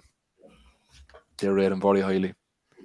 His name's after escaping me now, but there's a centre midfielder at Lorient as well, and the striker Terry Moffi as well. They've looked at the board of them a few times. They've watched Porto, I could say 12, 13 times at the moment. They're saying it's for Diogo Costa, but you don't really go and watch a keeper that many times, do you? You know, it's a strange one. Maybe there's somebody else at Porto that they're looking at as well. And they've taken in an awful lot of Celtic games. You know, so they've been to a lot of Celtic games. Maybe it's Matt O'Reilly, you know, it could be him. They've taken in a few Leverkusen names. I've told Frimpong is also on the agenda. He's a good player. Yeah, so look like I think Dave, I think Pete, I sent you on a few. I think I sent you that back in the summer, and again there recently. But he's definitely a player that's after kind of creeping onto the radar there. And there's they have a young centre back as well. Is it Jonathan Tah? Is it? He's been there for a long time at Leverkusen. Good player. Yeah, but I just think with Jonathan Tah, he's never really kicked on in the way that we moved from last January. So they definitely moved. They definitely made there was a stage. I think I sent on to you, Richie. I think it was one of you to keep an eye on it, because they definitely made inquiries and they kind of pushed along a bit on a deal for him, but it didn't happen. Leverkusen are very hard sellers. You know, and kind of going back to even Leverkusen when you talk about Madurk as well. That's how I'm going to pronounce his name anyway, the winger for Shakhtar. They actually agreed a deal twice for him. Leverkusen did last summer. So they actually thought they had him signed twice, and Shakhtar pulled out last minute. Because how much do you think we'd get him for? Because I sent this on to Daz. Fabrizio Romano, this is today. Mudryk on his future club. It's not about the badge or the history. The team style of play will play a role in my decision. It's very important. And he says he'd be upset if he didn't get his move in the winter. You know, I've been adamant. Like they've talked about 50, 60 million. I don't think it costs that much to get over the line. I don't. I think if he's sold on a club, if he's sold a project on a club, I think we'd get him a decent fee. But I don't know what any of you boys think about that. I actually asked this question to someone today, and I think Pete, I think you probably know the person I've asked. But I asked him what was the price like. And they said that Shakhtar would probably settle for around 30-35 up front with a lot of add-ons. You know, you're talking this deal in 5 years' time could be worth 50-60 million or whatever like that. Like, but they reckon that in around the 30-35 million guaranteed over short space, you know, probably wouldn't be the 30-35 up front, but you could probably say split it over the 2 windows, and then with an agreement, he could probably cost you 50 million in the future. But they want it littered with clauses, like, you know. But yeah, he's keen to go, and they'll sell him in January. Newcastle have asked to be kept in the loop on it. You know, maybe this is a Bruno Guimaraes situation. We inquired about Guimaraes at the start of December. We were told no, wasn't going to happen. It was either Juventus or Arsenal. And then mid-January, Leon came back and Bruno's representatives came back and we're kind of saying, look, is that deal still on the table? Well, we're interested to hear what you have to offer. Maybe this is the same situation. You know, like I said, there's players that they will go all in on, you know, and that's probably Maddison and Pedro and Diogo Costa from Waningen. They're 3 players that they would go all in on. But if somebody like Madurk or one of these players comes up, and if the deal is right, they'll do the deal. They won't go over the top and chase them, you know, and kind of do what they done with Botman or whichever like that. Like, you know, they'll wait it out, and if that deal becomes available, they'll do it, because there's a wealth of wingers available at the moment. You know, the prices are a bit inflated, and I think Newcastle might be a little bit slow in the window when it comes to a winger. a few people have said to me recently that they're close to a deal for number 6, but I can't get a name on it. But they feel like that they're fairly close to closing out a deal on a 6, and that's really what they want to do. You know, the option that was kind of put to me was, what would you prefer, to bring in Maddison and keep Bruno as a number 6 and probably not kind of playing where he wants to play, or bring in a 6 and play Bruno in Maddison's position, potentially. You know, I'd prefer to have Bruno kind of playing advanced in midfield and have a number 6 in there, because I just think Bruno's a better all-round player. Once he says in the middle. We can't. I can't let it go. And I know, Pete, you're going to be going, no, Daz, don't go there again. But when we mentioned Mudryk, I asked the other player, and he's going to cost too much money, and he's talk of another contract, and then trying to go for 100 million in a year's time. But KK from Napoli. I've heard absolutely nothing on him. That's not to say Didn't that think so, but it's a dream. You know, one thing that's definite is it Gestafoot? The agency there that represents, is it Mendez's agency? So I don't know. Dan Ashworth has met with that agency multiple times over the last few weeks. You know, you look at the profile of players that they have, it's frightening. There's somebody on that list that they're doing a deal for.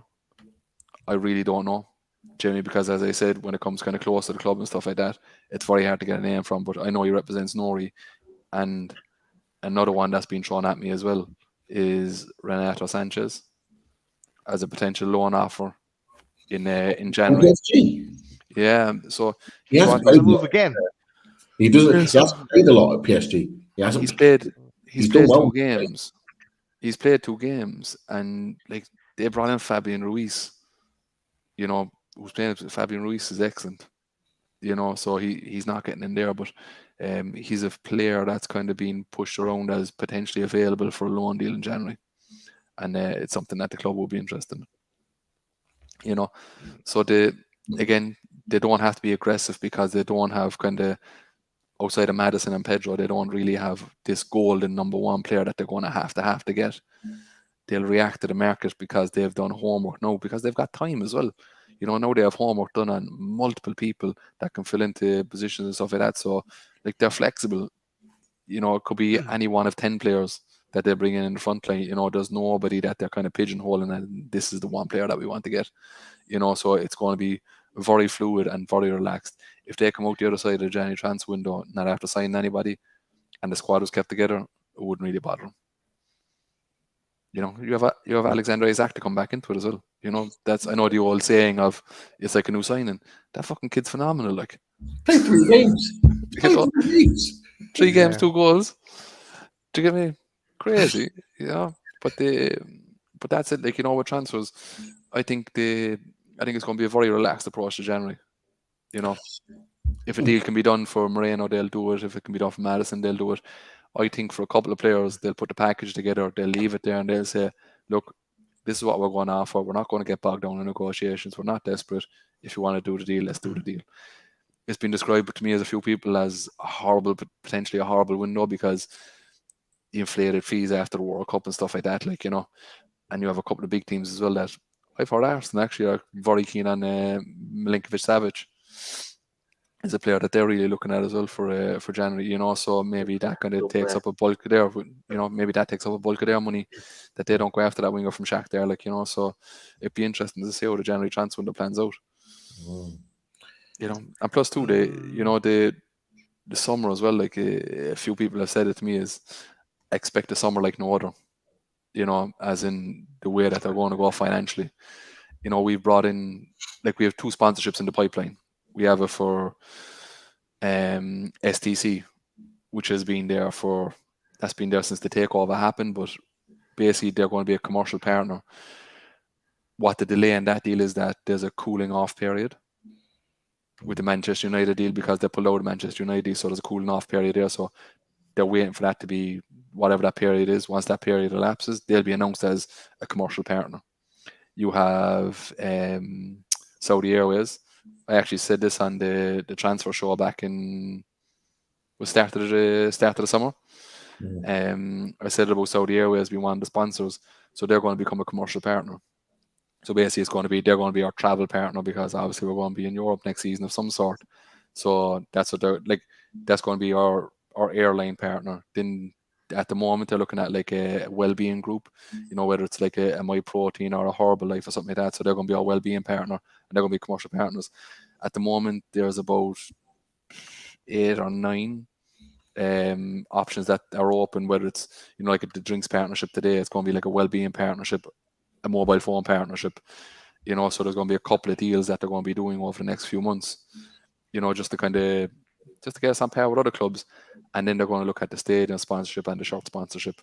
Whether Saudi Airlines then becomes the shirt sponsorship or not, it's kind of a bit up in the air, but they're going to become a commercial partner of some sort, not necessarily going to be the shirt. But not necessarily going to be the shirt one just yet, but they're going to become a commercial partner. With Castore, they're definitely trying to get out of the deal. But the thing is, Castore don't want to get out of the deal. So Castore have no interest in allowing them buy out the deal. And there is no release in the deal, so there's no option to actually buy out the contract. With Fun, there was an option to buy out the contract. With Castore, there is no option to buy out the contract. So they're kind of tied there a bit. So they're trying to get out from under Castore, but they're finding it very difficult at the moment. Like look at it, Castore paying what? Is it 5 million a year for a club that is going to be playing some sort of European football next season, and they're paying 5 million a year for shirts that are going to be sold all over the world. Well, if they can ship them, but still, it's great publicity for them, and they don't want to jump out of the partnership. So, look, fingers crossed they do, because if we do get Europe or Champions League, it's potential for 25-30 million a year easily, But I'd say you would see some huge commercial deals obviously in the summer, but I think for now we'll see a couple of commercial partners come on board, and then a couple of them will migrate to being bigger sponsorships, like training ground sponsor or stadium sponsor or whichever, I think one thing that's interesting in regards to the Castore one, though, if you can't buy out the contract, is with the other ones potentially being named, and this next 6 months lead up to next season, if we're able to get out of that contract, say the year after, it's the increased revenue coming in annually. Big absolutely. So that works in Newcastle's favour that way for FFP and stuff like that as well, rather than lumping it all at one window sort of thing. Yeah, no, you're 100% right. It's kind of the way we look at it. Us and fans in general, you look at it all as an upfront thing, as this deal has to go through. We need this money now to get this sponsorship or get this deal done and stuff like that. Like they could be planning to get Adidas in 2 years' time, and they know exactly what they're getting, and they can plan transfers to actually kind of go out that far, because FFP works over a 3-year accounting period, so it's not really a big issue. I think Castore is 2024. Cool. There, I seen the question at the end. A few more names to throw at Sean before we probably go to questions. But yeah, look at I'll go to is Trossard going to Chelsea, following Potter to Chelsea? I don't know. Could he rock up with us? Something that's something that was said to me, when I asked about Trossard, we obviously have interest in him, but if something is being strongly linked in the media, more than likely it's been placed there for a reason, because everything close to the club is so quiet. It's impossible to bung something off the club. So if it's been linked from other sources. Jimmy, so they're trying to stand over something and say, yes, it's 100% going to happen is difficult. But I know for a fact that we hold a very strong interest in Alexis McAllister. We do really, really like him. With Trossard, and I'll be 100% honest, it's not something that I've ever been told that it's someone that we're 100% looking at. But I do know that we do like Alexis McAllister. Okay. His contract McAllister has an option for a second year. So, both Trossard and McAllister have the same contracts that they can get a second year onto that. They can get an additional year onto their contract. But again, that doesn't really add a whole lot. The thing with Chelsea and talking about Trossard and stuff like that, Graham Potter is in a very bad place with Chelsea, in the sense of there's players that they're trying to sign that he doesn't want. They're forcing players on him that don't suit his system. So he's found himself in a very difficult position there. So I don't know. I think they'll probably get Sanchez, all right. Outside of that, I don't know. I can't see him picking up a whole lot of Brighton players because the Chelsea board in general, they want to get the legs of Nkunku and all these players, you know. So I can't see it being. I can't see them going big on Trossard. Okay. Pete, you wanted to bring up this next guy, Nabil Fekir. Yeah, well, there's been some tentative links with him, and look, he's 29 years old. He's a talented boy. There's no doubt about it. Was unlucky not to get his move to Liverpool because of his ACL injury. There had some concerns about him, but there's been some links over the last couple of days that linking him to Newcastle. I don't know if you've heard anything or whether anything is anything that you've heard in terms of it. I tell you, one thing I can say is I fucking love Fekir. I think he's unreal. I really do think. I think he would have been incredible in the Premier League, and I can 100% say, and I could pull up tweets and DMs, I'd say, back from 2018, 2019, that Fekir was one of the players that was actually on the original project papers. So no, when they broke their plan and they talked about this dossier that they had done out for X amount of years, whatever like that, Fekir, Sven Botman, Renato Sanchez, they were all on it. Fekir is held in very, very high regard by the consortium, and that's kind of, I would just say, football people that kind of feed into them. At 29 years of age, I think he just signed a new contract. I'd be very surprised unless there's some sort of a get out in it.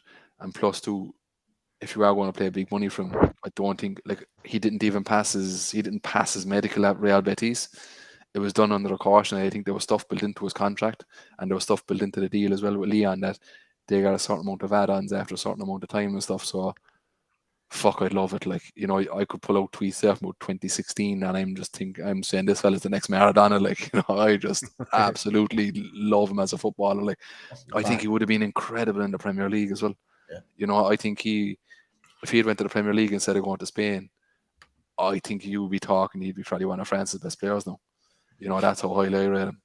I could talk about Fekir for another 2 hours. Yeah, that's okay. He's a top player, but like I say, I don't see it as a viable option purely because of his age. I do believe that there is a certain age of a player that we're looking at. And you've touched on it as well tonight, Sean, in the fact that some of our key players are getting to that age where they're into their 30s and will be in the next 18 months. I think we are looking at a certain age of a player, not just the caliber, in order to take us forward. So when those players transition out, we've still got these other players that are transitioning in to their peak years, and then we bring the young players through, and there is a process to it. So for me, Fekir is one of them that you'd only keep around for maybe 2 or 3 years maximum. Do you play that sort of fee that you've just talked about from Real Betis to get him in? I don't see it. But it was just because there was a few links there that I just thought, why not throw him in there as a potential conversation? He's definitely looked like he's been mentioned. He was mentioned all January, kind of in the background. He's mentioned during the summer as well. So there's definitely somebody that likes him there, But I don't know, is it just been all links being brought up, or is his representatives trying to get him one more move? I really don't know. But to me, it seems unlikely, being honest. Yeah. Right, lads, I'll throw 4 more names all together, and you can talk about one, none, or whatever you want, John, because and that'll be the end of my pictures, and we can go to questions. Right, the guy from Leeds, first name Cody, young lad. Yeah. As I said, I think they've compiled a list of young right backs that they're looking that could potentially play Trippier, himself, Ashby, and there's a young right back as well in Spain that they've looked at, and they've looked at this guy, even French. Yes, they've looked at him, and there's the young right back as well, the Brazilian lad for Monaco. His name's escaped me now at the moment. I mentioned him before on the show anyway, but they've compiled a list of players that they're looking to kind of bring in on the Trippiers and understudy. The problem is that you're bringing in a player that knows he's going to be a sub for the next year and a half, 2 years. So it's kind of how do you sell that deal, Calvin Ramsey was somebody last summer that they were big on as well. That went to Liverpool. Interesting. I saw this one. I think yourself and Pete could have been talking about Martin Terrier. Yeah. Ooh. He's at the kind of I seen him linked again lately, you know. But look, we made an offer for him in the summer. He turned it down and signed a new deal. Yeah. He wasn't interested in moving. Steve Nixon tried to sign him under Benitez, under Steve Bruce. He tried to get him on loan. He's very much a favourite of Steve Nixon's, but I don't think it's someone. Just personal opinion, you know, he's on the list somewhere, but I don't see it as a deal that they're going to go back in for, because Eddie Howe has said a few times that no escape clauses, no get outs. You're 100% in or you're not in at all, you know, and that might lose a couple of targets, but if that's what Eddie Howe wants, that's what he gets. Martin Terrier is the one that Lee talked about because he watched him quite a bit, and he said to me, if you can get him, he'd be an absolute like top level player for you. He's just got all the qualities ready for the Premier League. But yeah, Bobby's just said he's top class. He really is. I just don't think he wants to move to the Premier League. He's had a lot of and this is Newcastle interest him 100%. They're still watching him, absolutely. Himself and Lever Meyer. They've looked at a few times at ends, but Lovren Meyer. We need to get. Oh yeah. He is the Modric replacement, like for Modric. Yeah, and he looks like him. He looks just like him. He's Croatian. He plays just like him. He's got the same movements, the same passing style. He's got everything just like him. But he might not be hitting the numbers that he hit in the previous season, but he is so good. The problem is for me, and I don't know for any of you that have watched him, is that he does come across to me strictly as a number 10. And I think in our system, he might not fit the bill for the way in which we play. But as a quality and technically on the ball, fucking hell, he's so good. He is, isn't he? You know, I've watched him a few times as well, because I think I don't know, did I send you a couple of links to him back over the year or whatever like that, so I kind of paid attention. If there's any games on, I keep an eye, you know. But he's at the World Cup. Yeah, he's gonna. I think he'll be a big player to World Cup. But I think talent sometimes gets kind of caught in limbo, where you have people look too much at the numbers. You know, like stats are fantastic, and stats they absolutely dictate everything. But you have the eye test as well. Yeah. You know, and if you look at Meyer, he's so intelligent and he picks up space so well, and he's always in the right position. He's never marked, and his first touch, he's always in space. You watch a game and you just get carried away with him, you know, because there's some players stand out, like, you know, and you're just kind of like, fuck, he's got it, like, you know. I think he'll be a big player at the World Cup. Like, I think Croatia should be a team to watch at the World Cup, to be honest. Definitely, they just keep churning out players time after time after time. But Bernard Souza, another one as well. What I'm saying is that with Lovren Meyer, not in the same breath, but we talk about Alan Saint-Maximin similar. We have at the beginning of the season before he got injured. Is that there are some players that will get all the goals. There are some players that will get the goals and assists. There are some players that will just get the assist. But someone like Lovren Meyer will play the pass before the assist. Like Iniesta. Yeah, exactly that. He'll open up the play to create the opportunity for the assist to take place. So he doesn't get the credit in the stats like you talked about. Stats are not everything. They're good margin bearers in terms of players, but they're not everything, because what you see is a player that makes the pass before the assist, before the goal happens, and he doesn't get the credit. Alan Saint-Maximin did that a number of times early on in the season before he got injured. Didn't get any of the credit, but there were a number of Newcastle fans that saw that. Lovren Meyer is exactly the same in terms of how he plays. He plays that pass before the major moments happen, and it can't be overlooked, because he is very, very talented. I'm surprised more teams are not in for him, but if he does have a good World Cup, as suggested, it wouldn't surprise me in January that someone snaps him up. You said I'm trying to pull up the name of that Joe from Lorient. Lorient FC, because he's very similar as well to Lovren Meyer.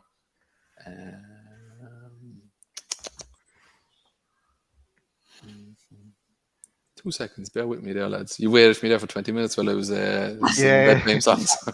I'm actually What I will say is, I think the right back for Monaco was Vanderson. Was it the Vanderson, yeah.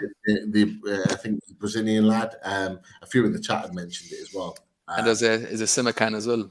There's another one that was mentioned recently. Is he playing for Leipzig or one of them or Salzburg?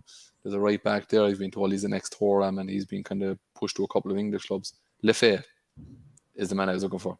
He plays as number 10, French young fella. He's another one kind of, again, the club being offered around the club and stuff like that, but there's been more players offered at the club now than we're actually looking for, which is always a kind of good position to be in, because we were kind of chasing the transfers last year. Interesting. So many players to keep an eye on. But look, I think it's right that we say at this point we're still going to talk about players, and we've still got so many questions. But we've got 4 injured in the chat. If you haven't already, click the like button, click the subscribe button. We are 240 away from 5k, or we were at the beginning of this show. So if you haven't yet clicked subscribe, if you're new to the channel, click that button. And come and join the Lodi family. If you haven't clicked the like button, Daz set the mark of 500 likes at the beginning of this tonight. 500. I don't know what we're at the moment. I think Lisa's been keeping it. It's the champion order. So let us know where we're at. If you haven't clicked the like, click that like button. It just takes a second, but it means more people can see the show and open it out to the wider YouTube fan base. So why not? Just takes a second to do. If you think Newcastle, if you want Newcastle to be in the Champions League next season, click that like button now. Right. The last name before we go to questions, Richie. I hope you're ready, Richie, for all these questions. Is and I picked them up from I think it was NUFC.com. It's Gustavo Eriksen. He's a 19-year-old Danish lad. Have you heard anything about him? No, it's not somebody that I came across, being honest with you.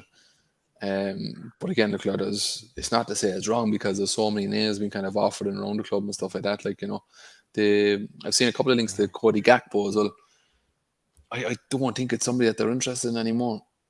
And that's being honest with you. Like PSV. Yeah. His numbers are good, but it's been said to me by a few people, not just kind of in relation to Newcastle, but Premier League clubs in general, that he always fails the eye test. That if you watch him and look, that he seems a bit lethargic. He doesn't really have a lot of energy about him. He moves when he has the ball. His position and his awareness and stuff like that takes a lot of work. And for the money that they're looking for him, there's a lot of work needs to be put in for him, and there's a question mark of how we kind of integrate into a pressing side and stuff like that. The big eye test for me was where a lot of people kind of went not so great, was when he went to the Emirates and he played against Arsenal. He wasn't great that night, and I think for a lot of people that was the big eye test, because it was against an English team and he didn't perform. But for me, I've watched him for Holland. And when you're playing in that Dutch squad, if you're able to perform in that Dutch squad, it tells you the mark of a player. And to be fair, when he's played for Holland, he's looked very, very good. He always looks good for PSV in Eredivisie anyway. But he plays well for Holland, and Holland trust him. So that'll be interesting to watch him,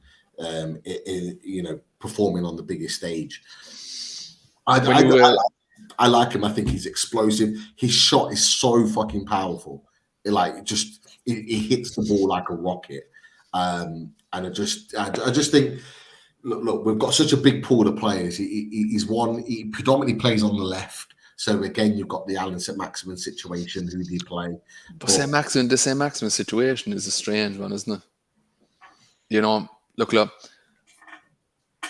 maybe bullshit, maybe not. But I was told 100% by somebody I really trust back in maybe July, August, he was offered a contract, and it still hasn't been signed. Now people are kind of saying, you have like Guimaraes is going to get a new deal, Joelinton is going to get a new deal, Sean Longstaff is going to get a new deal. There's a few players there getting new deals. Is he sitting back thinking, I'm going to see what they get before I sign in? Is that going to throw a spanner into the works? Another thing with St. Maximin, look, incredibly talented player, like fucking hell, mesmerizing to watch. But like, you talk about injuries and stuff like that. When has he ever returned on time for an injury? Even before time for an injury. You have Joelinton, who was bandaged up there. You know, like they were saying there was a lot of inflation around his knee and stuff like that. Like, and he was like, "You're putting me on the bench. I'm on the bench for this time, for the game." You know, he returned way ahead of time. You have Shelby returning way ahead of time. Trippier returning way ahead of time. All the injuries that St. Maximin has ever got, has he ever returned ahead of time? Or has he ever returned on time? It's always been 2-3 weeks later, and he likes to go to his own physios and all this kind of stuff. I don't know. To me, just as an outsider looking in on it, and without any inside information or anybody telling you anything, it's a strange situation, like, isn't it?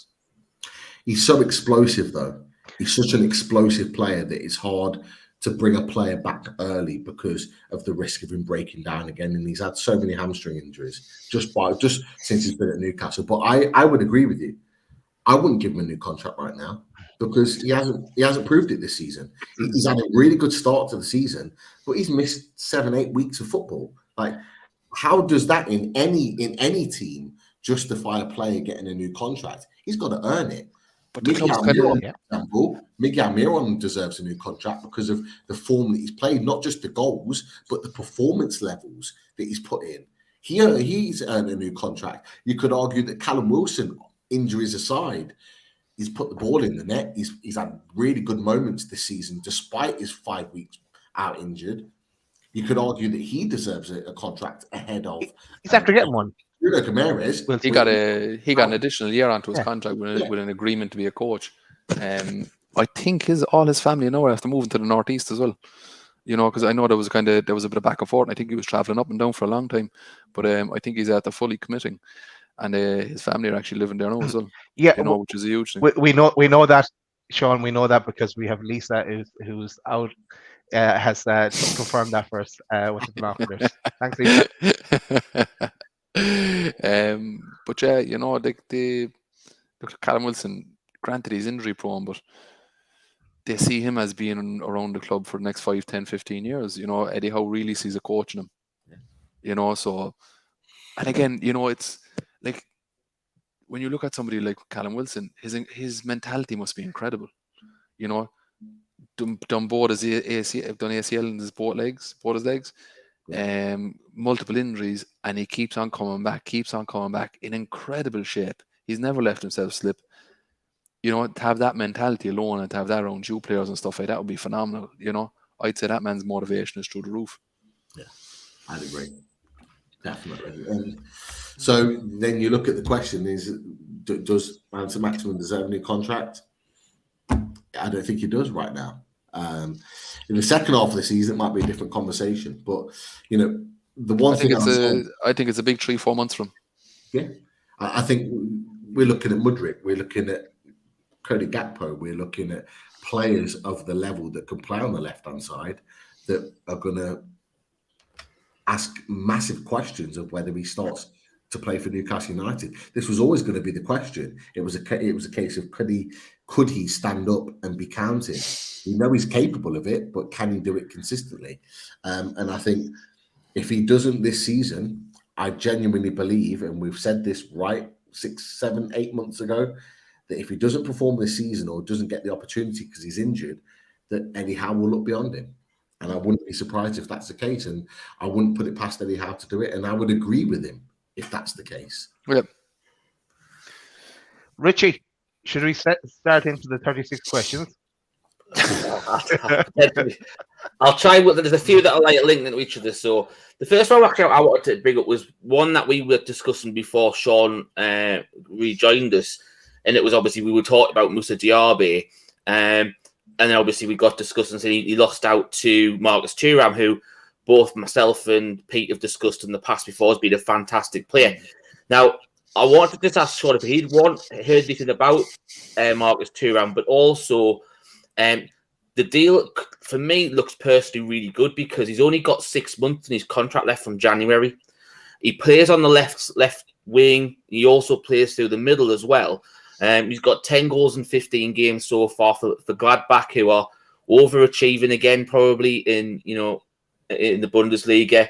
he's getting a start ahead of Alessandro Plie, who was obviously linked with Newcastle when Rafa was here, and it was the one player that Rafa wanted, but they wouldn't go out and spend 16 million, I think it was at the time when he went off to go to Gladbach. So is there anything that you've heard about Marcus Thuram? Bear in mind, obviously, his versatility as well.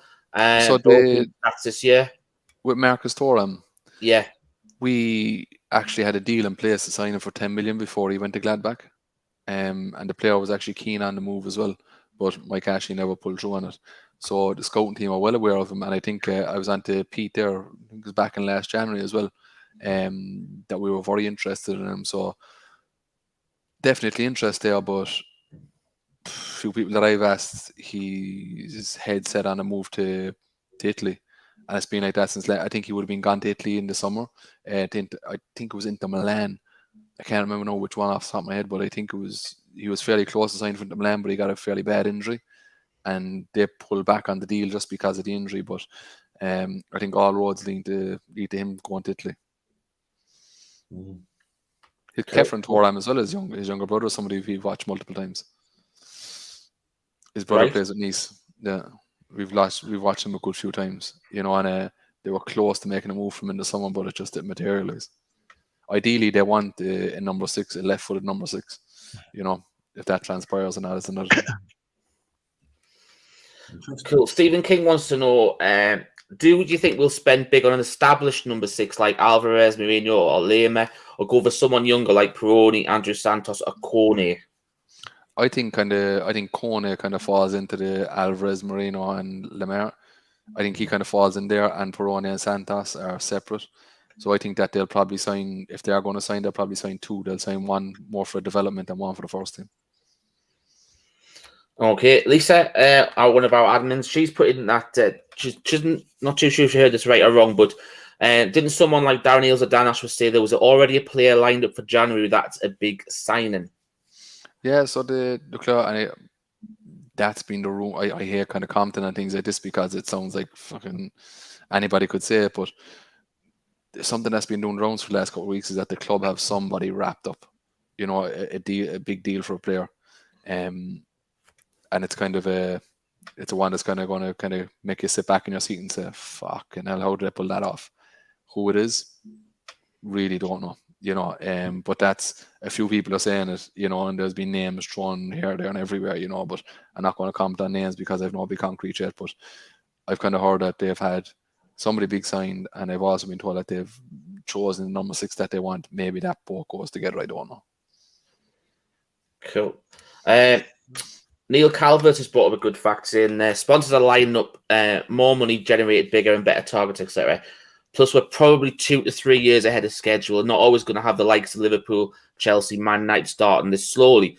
I think he's basically going on the fact that obviously we might, potentially spend a bit more this window in January, January and the summer, because of the fact that obviously Liverpool, Chelsea won't start slowly again in the future. So the plan always was this summer. So basically, the Premier League won last summer. They with the sponsorships and stuff like that, and they pegged us back on a couple, and they tied it up in knots, basically, and we found it very hard to navigate because they actually had no system themselves to actually score our sponsorship. So going into this summer, what the club have lined up and what I've been told is that the big deals like the shirt sponsorship, the stadium sponsorship, training ground sponsorship, the big ones are phased. So basically, it's kind of like if you qualify for Champions League, this is what you get. If you're playing in Europa League, this is what you get. If we don't, this is what we're getting. And that's what they've put to the Premier League. It's a tiered structure. So it's not really kind of strike while the iron is hot. I think the club really see it that we have a free hit at the rest of the season. We're not going to panic and go out and overspend on players because we really can't afford to make mistakes because, as I said, in the next year and a half, we probably have to replace 4 or 5 of our top players anyway. You can't take risks on big money on players that are kind of in between there, Cool. Let's have a look. Right. We've got a few people talked about the right centre back, obviously. Joy 2 for life. Sean, what about Dewey and Timber as a centre back? Double Dutch, good combo. But there's also Stephen King's mentioned Lacroix, Disasi, Todibo, Ibanez. Any of those do you think are potential? Obviously, I know you mentioned Todibo before, Todibo, however you want to say his name. It's been a potential one before, but obviously you've got Benoit Badachiel. It was mentioned, in the previous windows as well. So there's another name. Any of those you think could be a potential for to replace Shaw when he? We've been loosely linked to all of them. And I've got links from. There's been links in the press from it. It's no new news basically, but Lacroix or whatever you want to say it, and Tobido have been the two ones that have been mentioned to me time after time after time. There's been there's links that you get that are kind of loose links because representatives are trying to farm players about, and there's links that you get because the club are actively looking at them. And those two French centre backs, Lacroix and Tobido, are two players that they're really, really looking at. Todibo is ready for a move. He's beyond Nice right now. They've taken in a lot of Nice games as well. Whether it's Kefren, Thuram or Tobido, it remains to be seen. He's too good. He's too good for Nice. He needs to move on. Whether it's to Newcastle or not, I don't know. But he needs to move on. He's a top talent. There's a reason why Barcelona signed him. I have a couple of people saying that he is the number one right centre back target, but I also have people saying that Lacroix as well is the top. So for me at the moment, it's probably between those two. Well, you said Lacroix for the last year. To be fair, yeah, I think he is held in very, very, very high regard. Yeah. Okay. Simon brought up, obviously this is someone that was in the summer, but obviously I just want you to clarify. He did actually sign for Leipzig in the summer, and that was Benjamin Sesko. He did actually go on to sign for Leipzig, so I can't see Newcastle, then try to poach him again, because obviously he's going to have a high buyout clause, and it might be someone for further down the line, 2-3 years potentially. But so with Sesko, we were very interested, and his agent was on Tyneside. We spoke with him, we spoke with representatives, stuff like that. But they wanted, after 2 years, that there's a 40 million release clause and that there's another release clause and no escape clauses. That's Eddie Howe's rules. Again, a lot of these young players will miss out on them because Newcastle aren't a stepping stone anymore, and agents don't like that. The likes of Benjamin Sesko and Dominic Sazbouli, is it the other fellow that plays for RB? He's another player we've looked at. They like the kind of stepstone them through clubs. That they'll move to a Leipzig, and then probably to a West Ham. These small clubs in the Premier League, and then a Newcastle. That's how they like to do it. They don't like their superstar to end up at his final club at a young age. Yeah. Another one that's going back to the Bundesliga as well, and someone who I've thought of highly for years now, and he's still only in his late teens, and that's another Leverkusen player who unfortunately has been injured, so hasn't been talked about as much, but Florian Wirtz. Do you ever think Newcastle will be interested in someone like him? It's very hard to say because, as you said, he burst onto the scene, but it's impossible to kind of gather any information from him because he's had no run of games. So maybe somebody that, as of now, no, because it's very hard to build a profile on a player that doesn't play. Yeah, it is right. Phenomenal talent, don't get me wrong. Oh yeah, he is. He's absolutely brilliant. Bayern You what? Sorry, Bayern Munich. It wouldn't surprise me. It wouldn't surprise me, honestly. But it'd be nice to be linked with these sort of players, though. You know what I mean? We've been talked to all of them. Those elite, top-level Bundesliga players, they either go to a Real Madrid or a Barcelona, or they'll go to Bayern Munich. Yeah, I can't see it. Sean Taylor's brought up Sanger from PSV. I know we've just talked about him before in the past. Have you heard anything more about that? Because obviously that was someone who was linked highly. No, definitely. Look, again, a player that they've looked at, and I think his release clause became active again. So he had a release clause, and nobody, basically, I think he signed a new deal. But in his new deal, he had an additional release clause that if they didn't qualify for the Champions League, a release clause became active again. What that price is, I don't know, but there's definitely a release clause there available in January. But it's a strange one.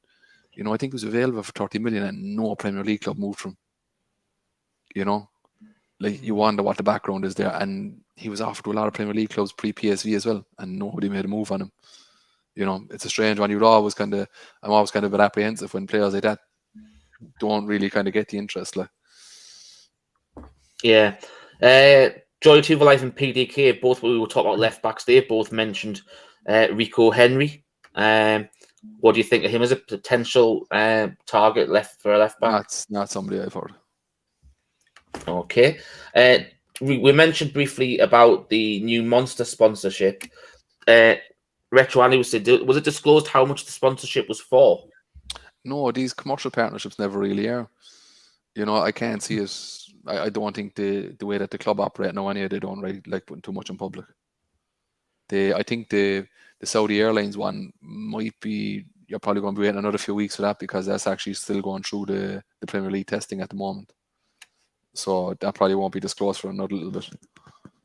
No, you might be one of those ones where you wait and finally you see the actual accounts come out at the end of the season, where that's probably, it wouldn't surprise me if they don't actually announce it, how much it actually is.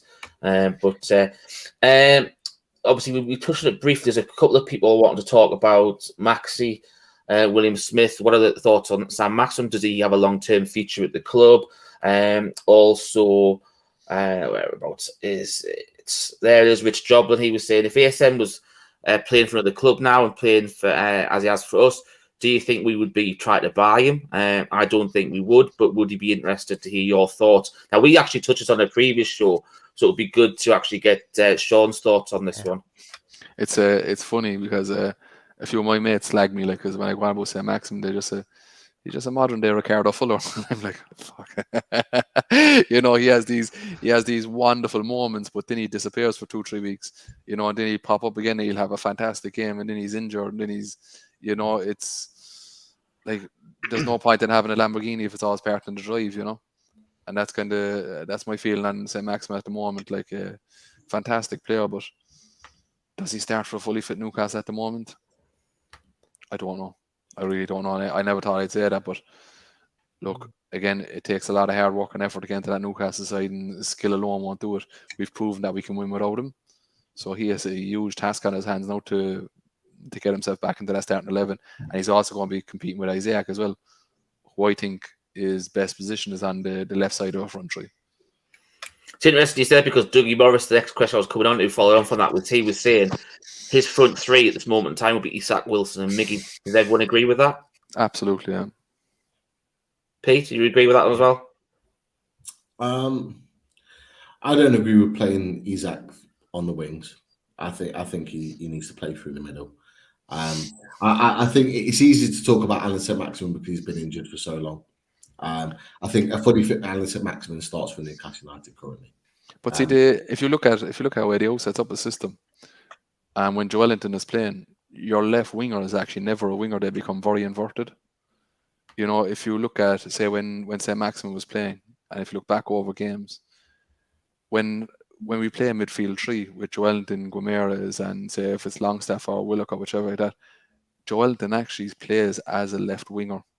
You know, and I know he's down as a centre midfielder, whatever that.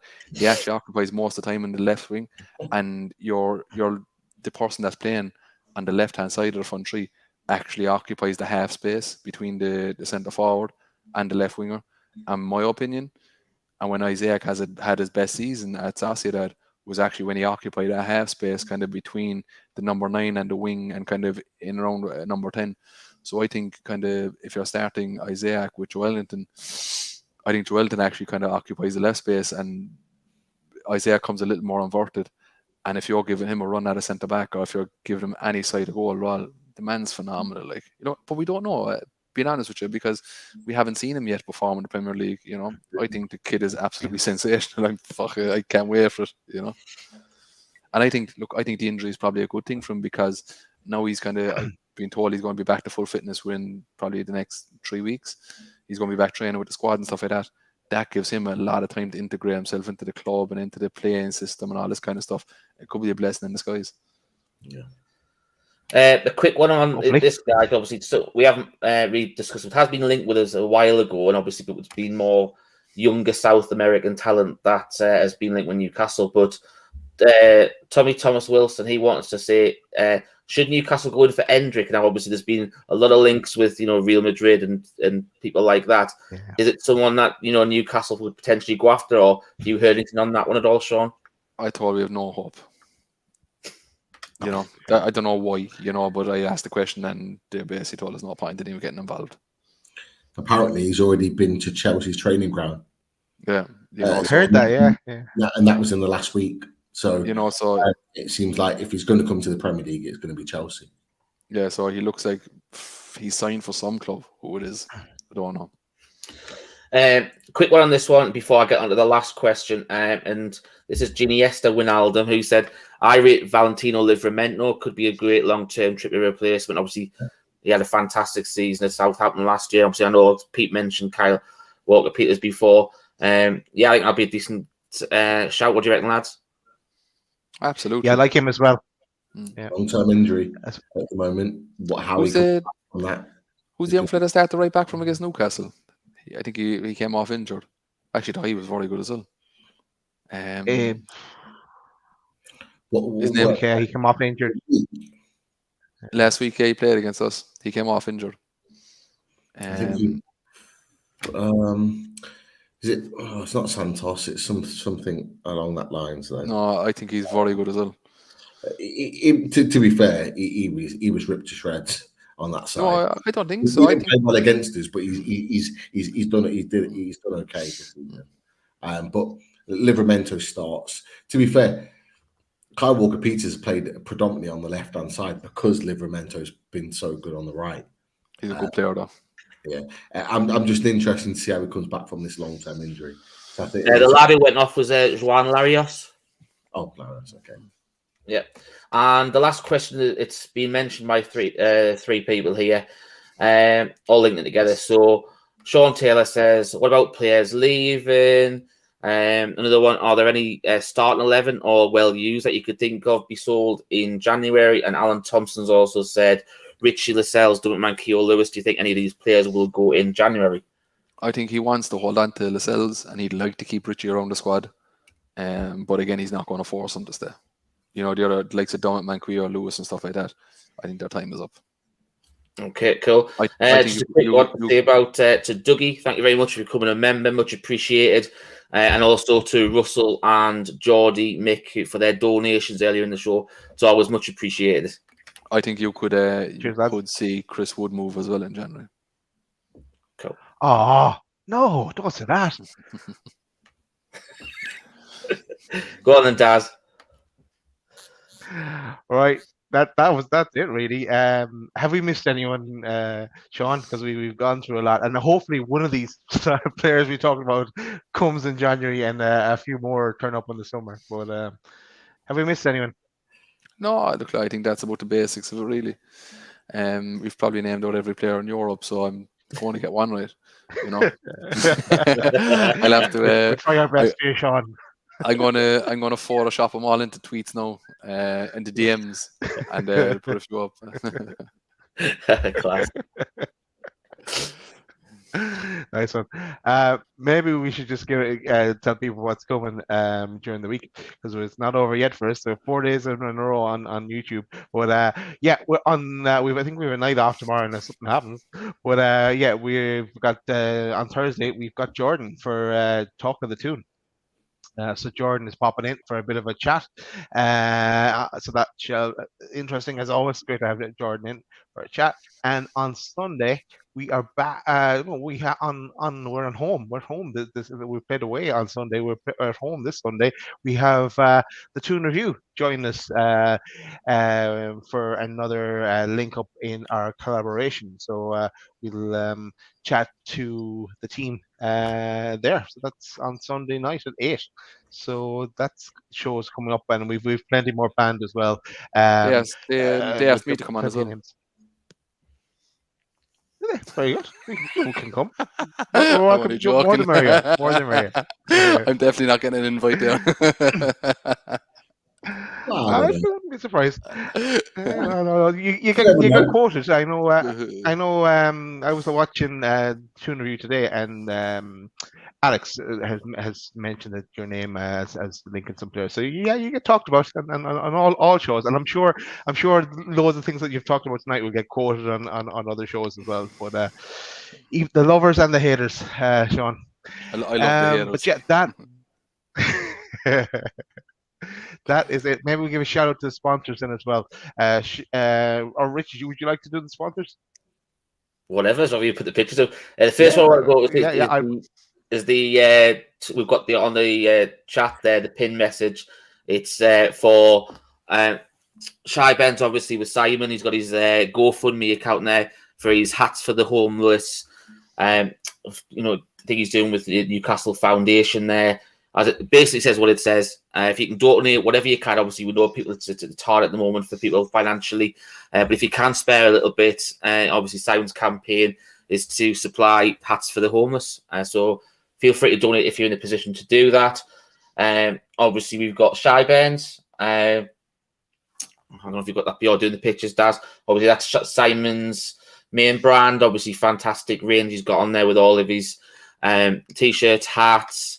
He's also got the new range he's got brought out for the loaded range. I think you've got the pictures there. There's all the t-shirts and all the various different colours that you can get on there.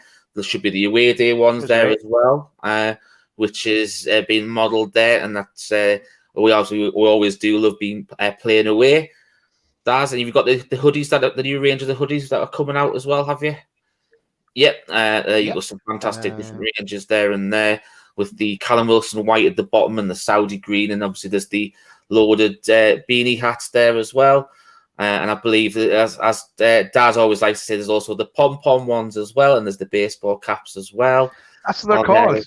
That's what they're called on the site. Bobble hats, man. I never call them pom-poms. Bobble hats to me as well. I speak the same language. Pom-pom is what cheerleaders use, mate. So if that's what you're going to use, so I'd use pom-pom for that, okay?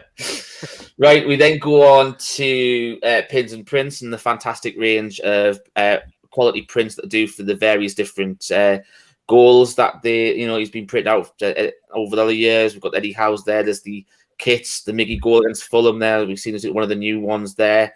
And he did actually have a new range of limited edition prints that pins that he's brought out. We haven't got a picture uploaded yet, but it's the new kits ones of the 95, 96 home and away kit pins you can get as well.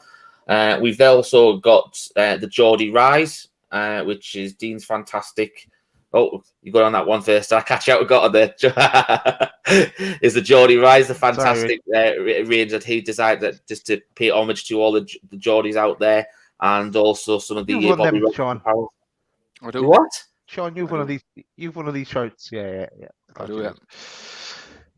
Obviously, you can see there it's donated one there by Uggy there, our friend from down under.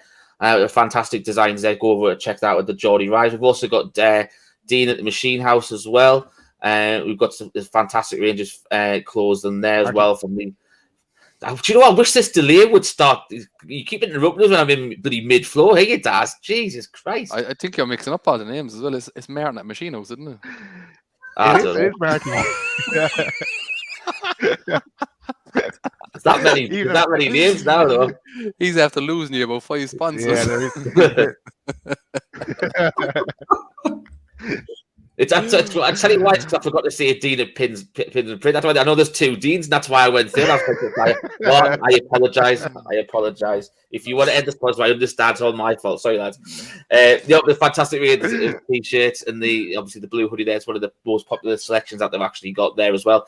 So go over to Machine House and check them out. And finally, we've got Russ and the Radiator Shed. All the prices that you actually see on the radiator.com website are already set at 25% off the retail price. However, if you do actually put in the loaded discount code, you will get an extra discount off the price of the radiators. They're all made on aluminium radiators, great for pairing with the heat source systems. Range of designs and sizes available. Quality products made from quality raw materials. Deliveries include to most of the mainland UK. All inquiries welcome, and an install service is available. Building partnerships and charitable associations too. Nice one, Richie. And also shout out to Russ's other company, the Install Works, and if you can get to that from the Radiator Shed as well. Thank you, Richie. Thank you, Sean, for joining us. Hope Pleasure, the lads. fella is fast asleep in bed. And Yes. I've Great show and lots of names linked. And looking, I hope everyone in the chat enjoyed it as well. Just a reminder, on your way out, hit that like button. And if you haven't subscribed, what are you doing? Hit it. Do the right thing. Hit that subscribe button and get us to 5K. Sean, we'd hope to see you again sometime down the road. About 10 o'clock at night suits me better because the two kids are in bed. Then let me do that show by yourself. No, but I don't. I'll get the sponsors right anyway. Nah, cheers. We'll let you do the sponsors that day, Sean. Nice one. A pleasure, lads. Thanks very much. Yeah, thanks, Sean, for joining us. And you know what? We'll see it out with the how. How do you like that? See you, everyone. Good luck. How you like